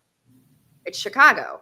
So it's not that Illinois is this like raging blue state. On the contrary, look at that. It's Chicago and the surrounding suburbs and a few pockets. And the rest is not. Yeah, this is what it looks like. That's funny. That is funny. A lot closer than California. Let's go back to California here. But they do. It's like all of that is red, and then they've got the pockets of all the blue. Well, I guess that's where their Chicago is. Mm-hmm. Funny stuff.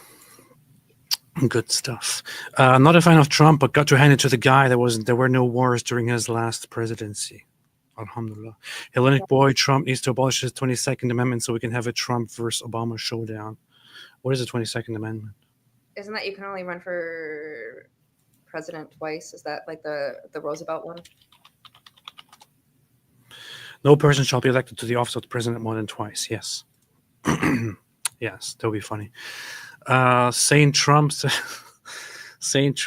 AP, my dear Turk, the best Turk, only Turk I trust. You have made a wonderful decision. We couldn't let cackle my win. Make Israel safe again. Thank you. I appreciate it, Mr. Trump. Jesse, AP, I'm happy you were able to dislodge the evil jinn from your nose before the election. Good job. Thank you. Appreciate that.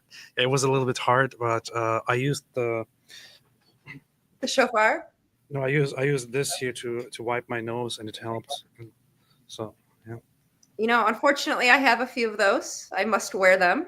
But as a good Jew, I got them for free. Man. Mumu Joe, this is what Mayor Amir Ghalib said after he joined Trump. I will not regret my decision no matter what the outcome would be. Now let the caravan begin its journey. This is just the starting point. let's see what happens, inshallah. Shivam Rai, do Ashkenazi Jews in America have much interaction with Mizrahim? If so, what are their impressions? Do you know about this? In New Angel? York, especially, yeah.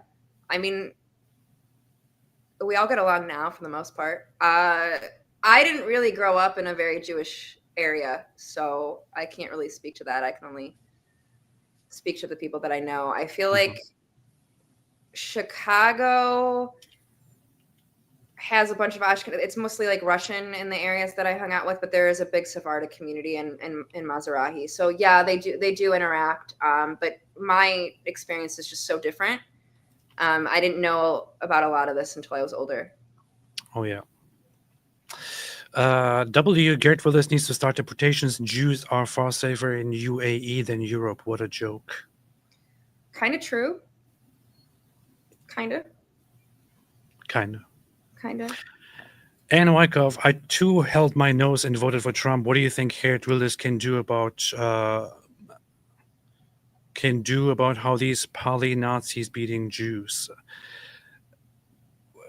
I'm not sure.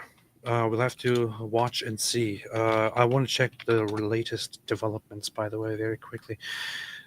Fox News reports on it now. That's interesting. That's big. Let's see. Fox News has reported on it now. Meanwhile, in the Great Lakes State and across the country, the Harris campaign blurring the lines of her I stance. don't care about Harris campaign. Israeli soccer fans targeted in wave of violence in Amsterdam. Can you get this off my face? Maccabi Tel Aviv FC supporters were reportedly the target of violence in Amsterdam Thursday before and during the soccer team's match against Ajax. Videos posted on social media appear to show multiple fights in streets. Spanish media reported earlier in the week anti-Israel agitators would protest outside the stadium where the match was being played, targeting the club and its fans. Okay, now you know why I haven't worked for mainstream media, because I can't believe they said that multiple fights broke out and it's anti-Israel and they won't say what's going on. Yeah. We are receiving very disturbing reports of extreme violence against Israelis and Jews on the street of Holland. There is a pogrom currently taking place. That's what I would have said. Yeah. This is kind of funny. From Fox News. Yeah. That is their report so far. Israeli soccer fans, assailants shouting "Free Palestine" brutally attack Israeli soccer fans in Amsterdam. Assailants free Palestine. Some horrifying just anti-Zionism in Amsterdam tonight. Okay, same videos that I saw before. Let's see what happens. Let's see how that continues. AP woke up. Yes, I did. We have had enough of left woke politics. We did indeed. Nancy, thank you, AP. I'm still not telling my family that I voted for him in my heart. I'm Canadian. Well, I voted for you. Caliph Donald. Hey, what's up, Caliph Donald? Inshallah, AP, thank you for your support in establishing the Islamic Caliphate of America. Remember to pay your jizya. There is no jizya for me. I'm an apostate. I will be killed, man. What are you talking about? Yeah, Angela would have to pay jizya. I don't think I have a chance. I think Yeah, you probably are also gone. I think I'm pretty done for here. Yeah, you're no chance. Sorry. I mean, I'm already on their lists, so They will kill both of us. It's fine. okay. Banana, the race was over as soon as Harris forsook the name of Jesus Christ. Alhamdulillah. Philip Daniel, the PFLP was funded by Nazi banker Francois Genois. Did he found it or did he fund? Oh, funded. Yeah, okay. I don't know. Yeah, no, he did. That's true. He did fund it. I know about that as well. Songs of Relief. Glad you mentioned Montiziaco. I haven't heard him in a couple of years. Aika. I know that he does some kind of. He started out with religious reggae, Jewish music, and then slowly changed and stuff. I don't know much about his music. Yeah, he came back after 10/7. I think he's going back to more of his religious roots, but he came out with a few songs and he was doing tours everywhere. And some of those tours were boycotted because he's a Jew. Oh, yeah. Well, because he's a Zionist. Yeah, you have to specify. You have to, obviously, if you go to, if you believe in Judaism, go to synagogue, congregation with Jews. If you practice Judaism, you are a Zionist, which means you're bad. So, Fine. Anne Wyckoff, what would happen if the U.S. thugs were KKK members breaking into black churches and threatening black people? Why aren't we calling it a hate crime? Because they're doing it for peace. They're doing it because they love us. So Yeah. Yeah. That one Jewish girl, how do I debate Shia and Ibadis? It's so difficult since all of my go-to hadith are Sunni only and encourage, and Quran is vague enough to explain away. I'm not sure where you have ever encountered Ibadis. I have never come across a single Ibadi Muslim. They're I from don't even know what that is. They're that's the funny thing. Most people are not aware, but so there are Sunni Muslims who are the vast majority, and then there are Shia Muslims. There's also a third group that is Ibadi Muslims who are basically primarily in Oman, who are not part of the Sunni Shia conflict, who went a third way, and most people don't know anything about them. Most people don't know they exist, but they are actually a different branch of Islam. What do they argue about? Like, why did they go the third way? I think their disagreement was again over. So the Sunni Shia split happened because of the whole continuation of the caliphate and all that, and I think the Ibadi position was something like that.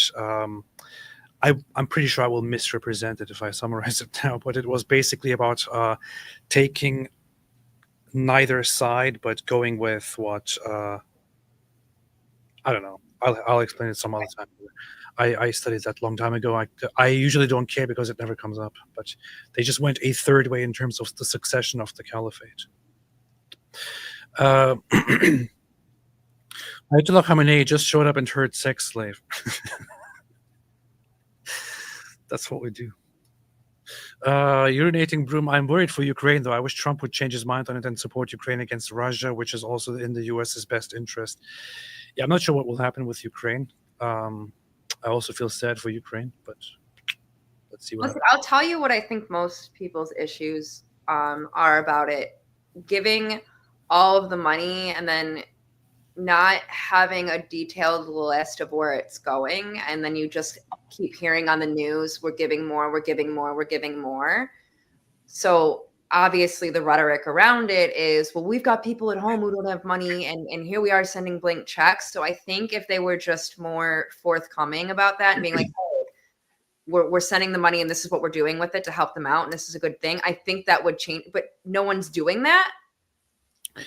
So they're just allowing people to go get out of control and crazy. So I don't know. Well, the thing is also that so America is not literally giving them actually money. Mostly, it's right. like, but that's what I'm just saying. That's what they're hearing. yeah. So that's I get that. That's what people perceive. So America sends aid that has a certain amount of value. So what people hear is that we gave so much money to Ukraine, and why are we still giving them money? And it's never really properly explained to the general public. And then, I see what you mean. That's what I'm saying. Yeah. Yeah. I don't know. Wild stuff. I do feel bad for Ukraine. Hope there will be some compromises on what Trump was thinking in the past. I saw that Zelensky said that he had a very good call with Donald Trump. I don't know. Let's hope. I don't like communists either. So. Yeah. Well, Putin is a really, really bad guy. Putin is an expansionist, pretty bad guy, and yeah. I The Islamic, but I don't want to get poisoned to death. So. this Islamic beer style without the mustache is absolutely triggering and it looks like crap. I know it's disgusting. It's kind of funny that Islam went for that, but just let him do it. It looks funny. It's fine. AP, are you going to interview Mossab? I am. It's just so hard to arrange. I have been messaging with him, and every single time I have to remind him and say, hey, waiting for a message. And he's like, oh, yes, let's do this. Okay. Then I have to remind him again, and so on. But so it's a bit difficult, but we'll probably make it work within the next 2 months with Mossab Hassan Youssef, who has been great. Do you know him, Mossab Hassan Yusuf? Of course, Yeah. I want his book. I want the new one. Fascinating. I know it was pretty insulting of me to ask you if you know him. I'm sorry. It's fine. I'm just sitting here, like next to. I don't know if you can see this. I just books. Oh yeah. And books. I know nothing. Ayatollah Khamenei, brother, if you're gonna grow a beard, you can't neglect the upper lip. It looks like garbage. Look at the Kaiser as well. What a beard, what a mustache. I know I have to. Well, I'm thinking of going for a different style. I have a unique thing in mind. I'm thinking of red. No, growing everything here and then eventually shaving all of this off and shaving this off too and leaving this part only. I kind of thought might go for a new style. Diet red. Okay, we'll do that. Ayatollah Khamenei, we need a TV show called Kafir Eye for the Halal Guy, where I yell at Arabs about their unkempt, horrendous beards. Drew Traver, call me a conspiracy theorist, but what's up with all the Jewish money going to Muslim advocacy groups? The Levi Strauss Foundation gave over $500,000 to CARE. Yeah, let's not talk about Levi, please. I'm so mad at them. He's not wrong. So there's a woman, God, I forget her name, but she's part of the family. And she's pretty rogue, and she gives money to CARE. She gives money to my buddy at USPCN. And they give a lot of money to people that would kill them. That's what they do. I wish Jews were a monolith and they were all on my page, but we're not. Urinating upon one another. That's what they do. Mark K, the Khmer Rouge kills 1.5 million Cambodians. Cambodian people move on. 1 million murdered in Rwanda. Rwandans move on.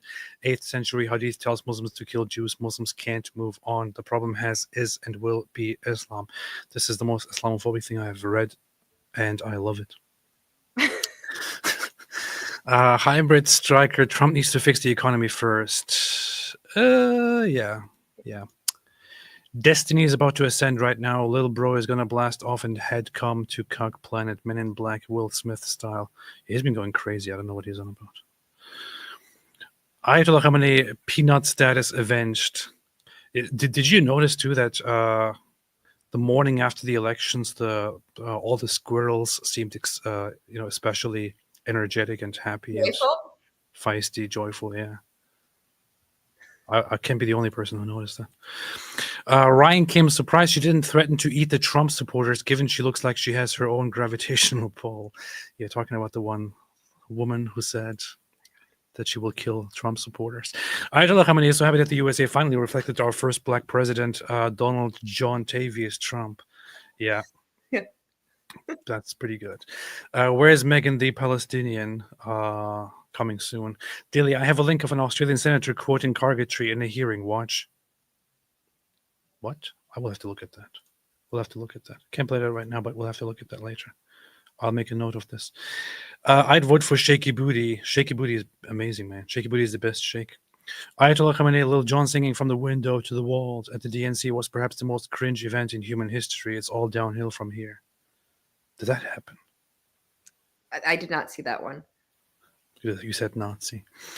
Haj Rayan Al Ghazlani says shofar.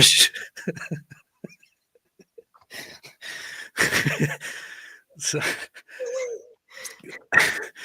I usually say that that the Palestinian Arab Grand Mufti of Jerusalem looks exactly like Ryan Gosling. And Got it. yeah, some people just took it further after that. Yeah. Kind of. Well, look at that. Let me put this on the screen. They look exactly the same. Look at this. Yeah. I think I've seen that tweet. Did you get community noted? Yes.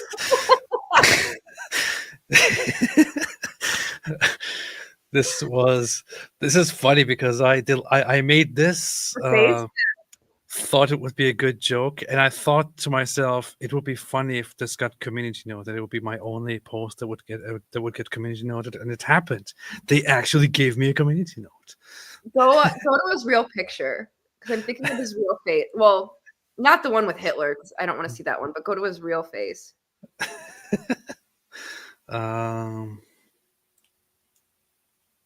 Here. That's He's his still real good. face.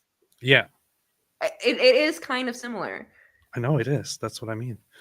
I just exaggerated it and made it look even more similar, but yeah, basically the same It's like person. that, you know, that conspiracy theory. You've heard this, right? Where like they clone actors, or they give them like some juice that they drink, let's say, and they come back every generation, and they're like a famous person. Yes, yes. There This you is go. true. That was Ryan Gosling in 1920. What? This was actually Ryan Gosling's grandfather. No, it was Ryan Gosling. Okay, fine. If you say so.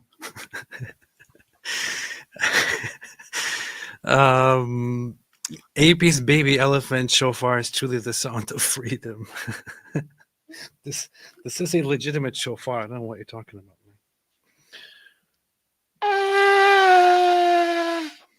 Can't do it.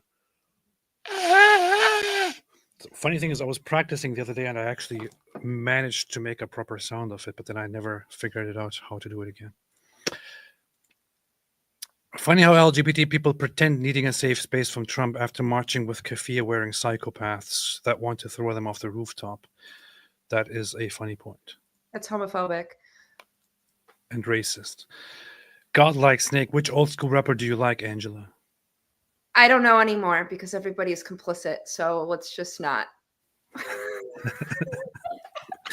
Christopher I C. don't know what to think anymore. P. Diddy ruined my life. Jesus is the King of the Kings. Repent and believe, said Christopher C. Christian Gadfly said Apostate Prophet is Ali Dawa. This is true. I'm the same person. Christopher C. Blink twice if you're being abused, AP.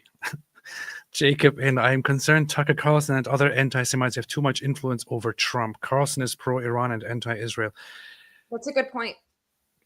Tucker Carlson is a big problem. Do you know who bought his company after October 7th? Tell me. Omar Malik.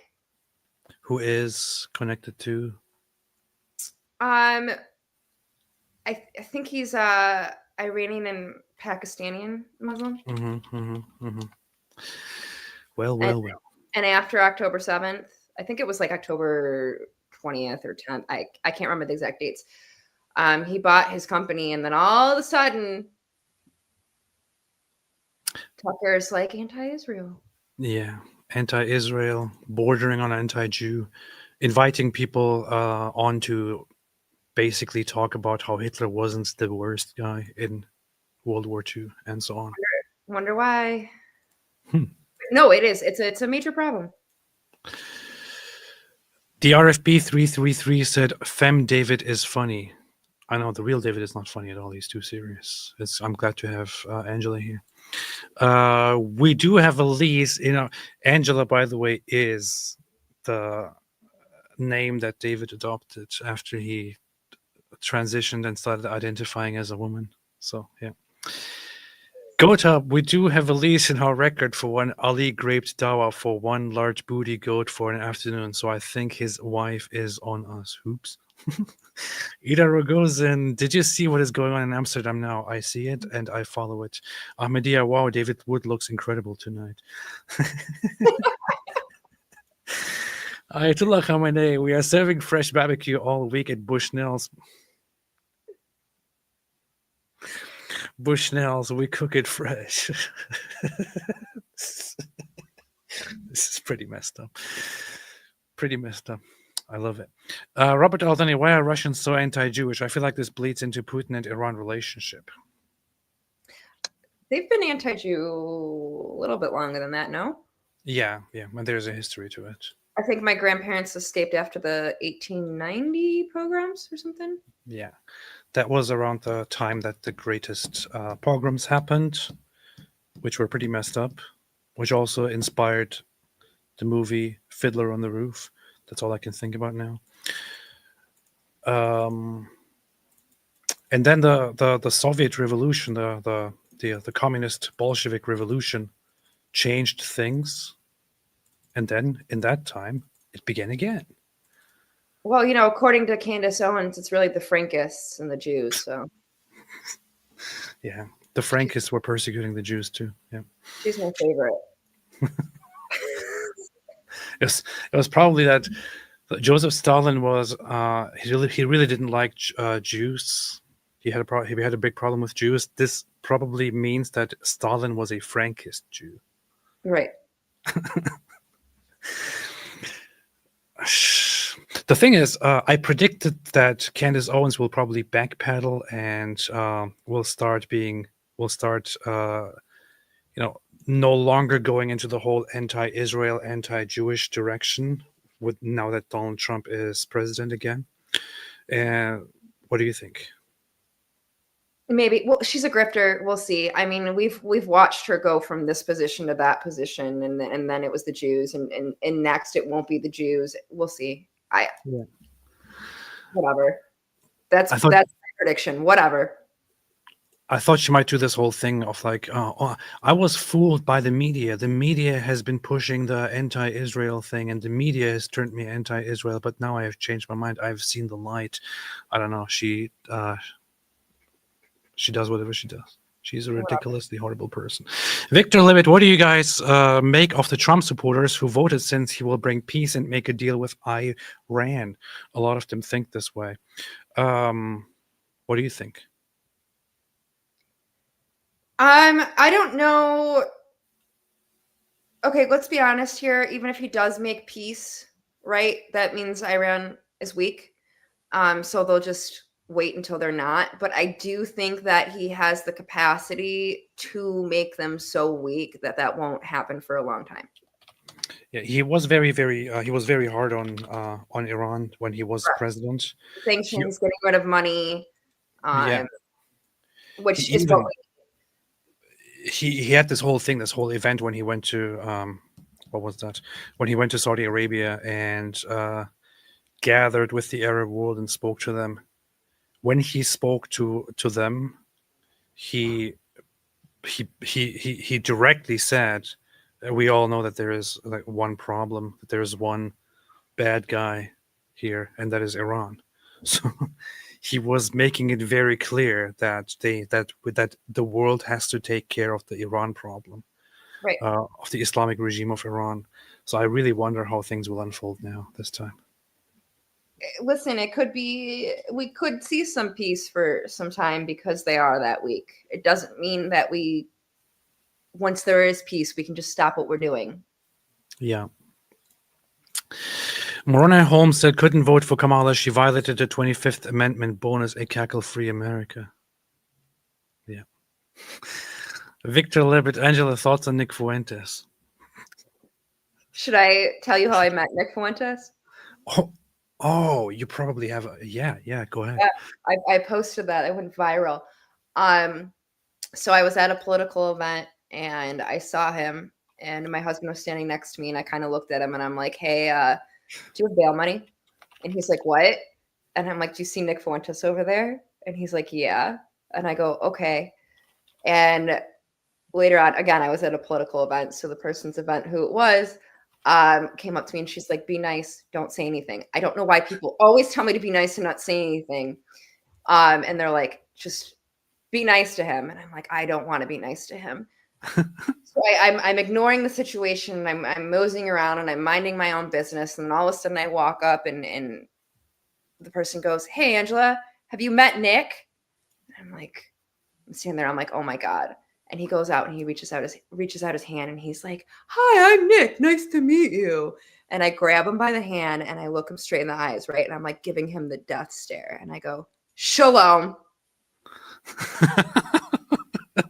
And that is all I said. And like everyone around him, I'm talking like all of the normal gripers that you see him with, are like, ooh, shots fired. And like, I'm just looking at him and he's looking at me and I'm like, you know, like, you're going to make a move, like what's going on? And I grab him a little bit harder and he's staring at my Star of David, which is a different one. It's a little bigger than this. And I walk away. I hate Nick Fuentes. I think Nick Fuentes is a loser. Nick Fuentes knows, I think, that he's a loser. He's about 5'6". I think he's gay. We also watched him that same night he had his little redheaded friend, his little groiper buddy, and he's like, the groiper buddy's standing there like caressing his back for an ordinary amount of time. And like, my husband, he like looks at me and I look at him and he's like, what's going on there? And he's like, is he gay? And I'm in my head, I'm thinking, I should have filmed this. I should have filmed this. Again, I don't care if people are gay, but like Nick Fuentes is a raging homophobic monster. So it's just funny. But yeah, those are my thoughts on Nick Fuentes. Yeah, and I said it before, but people who have this whole thing, this big obsession with that kind of stuff, happen to often have a little bit of a gay problem. Yeah. And it's pretty clear. He's pretty gay. It's unfortunate, but like that doesn't mean that I'm going to forgive them for their attitudes. And he hates gays. He hates everybody. Well, he hates everybody. I think I heard rumors that he was picked on in high school, so maybe that's why he acts the way he does. I don't know, but he's a loser. He is a big loser. Big loser. Big loser. Let's not forget that he actually streamed gay porn on his website, on his stream at one time. Facts. Yeah. That was pretty cool. Trump is smart. You can't isolate Iran if you're enemies with Russia. You can't start wars on multiple fronts, especially with a nuclear nation. Mumu Joe, not to be picky, but feel you guys if or is my comment. What? She takes about Muslim getting into them and rep party. The Muslim mayor said they are not hiding their goal. Not to be picky. Yeah, what? Sorry, go ahead. Well, the Muslim mayor said, see prior comment. I don't know what the prior comment was. They are not hiding their goal. They've never hidden their goal. I don't think I said that they were hiding. I said that some go unnoticeable. So there are the obvious ones that are screaming in your face, and then other ones who are still following said goal, but may not be in the public eye. Wait, what is this? But I don't know what the prior comment is. I'm looking up. I was just looking up Nick Fuentes, and I saw this thing that has like 200,000 likes. What is this? The feel when you're totally not pressed. The feel when we control your bodies. Hey, bitch, we control your bodies. Guess what? Guys win again, okay? Men win again. And yes, we control your bodies. Hi, I'm your Republican congressman. Hi, I'm your Republican congressman. It's your body, my choice. And men, women again. Men win again. There will never, ever be a female president. Never. There will never be a female president, ever. It's over. Glass ceiling. Dude, it's a ceiling made of fucking bricks. You will never break it. Your stupid face keeps hitting the brick ceiling. We will keep you down forever. You will never control your own bodies. You will never be the president of the global empire. Never gonna happen, sweetie. Your body, our choice. Okay, listen, I'm religious, so I'm really not for abortions. There are exceptions, whatever. We can get into that. But he almost makes me want to just go out and get one. Who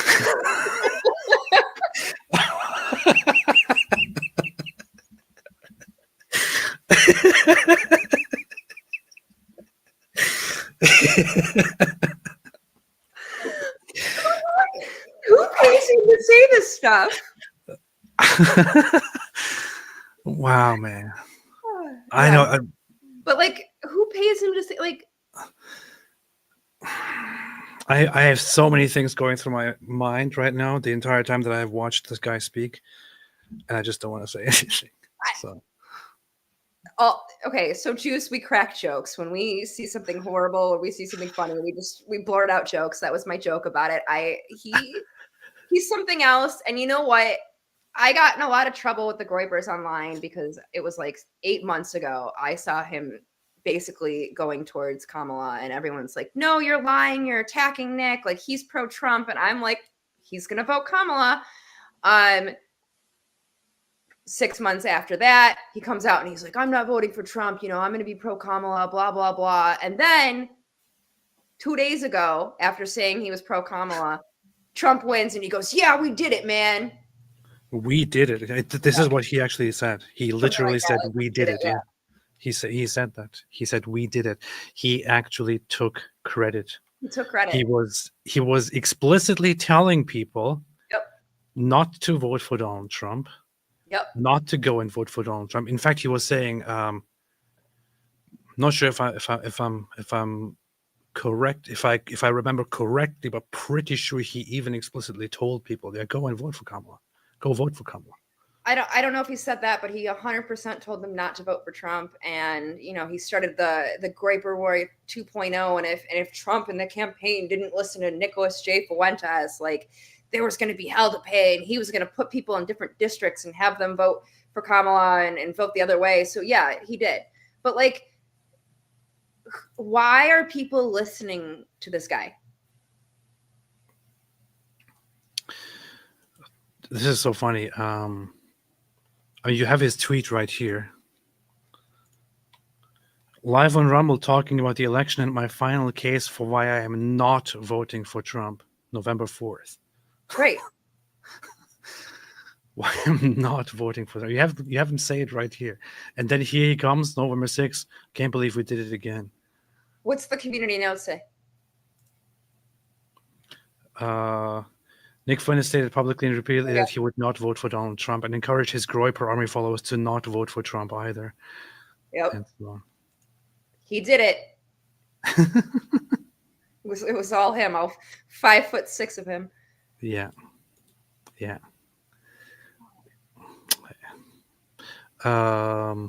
He even said, wait a minute. I don't know, whatever. I don't care.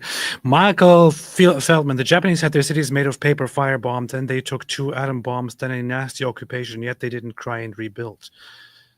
That very, very wrong. Obviously, you see Japanese people going around everywhere saying, free, free, Hiroshima, we will take revenge, and so on. Seriously, take an example from cultures that actually do something. You have, I'm sorry to say this, but all cultures are not the same. Obviously not the same. Some are much better than others. Some cultures just do not produce things, don't create things, which is why the Jews that decided to establish or rebuild and reestablish their homeland turned a barren. A completely opposite way there. That's why I started. I thought you were gonna. Funny. Go ahead. No, Sorry. No, the Jews turned a barren, disease-ridden, horrible place into a wonderful place, into an amazing place, and created one of the most developed nations in the world that is at the top of contributing to so many fields of science and research and so on. On the other hand, you have those people who claim that they are indigenous and that it all belongs to them. They haven't produced a single thing. They have created nothing except death and destruction so far. And all they do to this day is still hoping and aiming for death and destruction because they are jealous, because they don't produce anything. There's a great contrast here between a culture that builds and preserves life and a culture that destroys and is obsessed with death. That's what you get. I know that was pretty racist. Grauen Ritter said, Quiz for Palestine is out, Trends for Hamas is in. Inshallah. Grafted Garga, there was some anti-Israel propaganda on Joe Rogan today. I don't even want to know. Grumpy Granny, David Angela. David/Angela. Can I get the name of your plastic surgeon? I have a dentist. I just put Invisalign in. That's how you'd look like this now suddenly, because yeah, you look like a man. Actually, they told me to fix my ugly butt teeth, but they used another word. So I told them it's $5,000 to start donating. but I've never had, my mouth feels a little weird. So just by that, now you suddenly look like a woman, although you looked like you were a man just a few days ago. Yeah. And we've got plastic surgery and, you know. Yeah. Pretty interesting. Cam, one thing we as Republicans and Democrats agree on is that we hate Nick. Nick can bring the country together. Hating him, inshallah. There you go. Inshallah. AP mind asking Angela to change the weather in New York a bit. It's too damn cold. I heard Jews control the weather with their kippas. Well, then you'd be asking a man because women don't wear kippas. No, but yeah, I'll get right on that. And unless you go to a Reform synagogue. Don't get me started. Drew Traver, LOL, Nick Fritos wants men and women's sports. Inshallah. Should happen. The abortion Fuentes should have been. There you go. See? I told you I wanted one now because of him. I do not want one. Hey, Trump, do you like Nick? Trump, I'm pro-abortion now.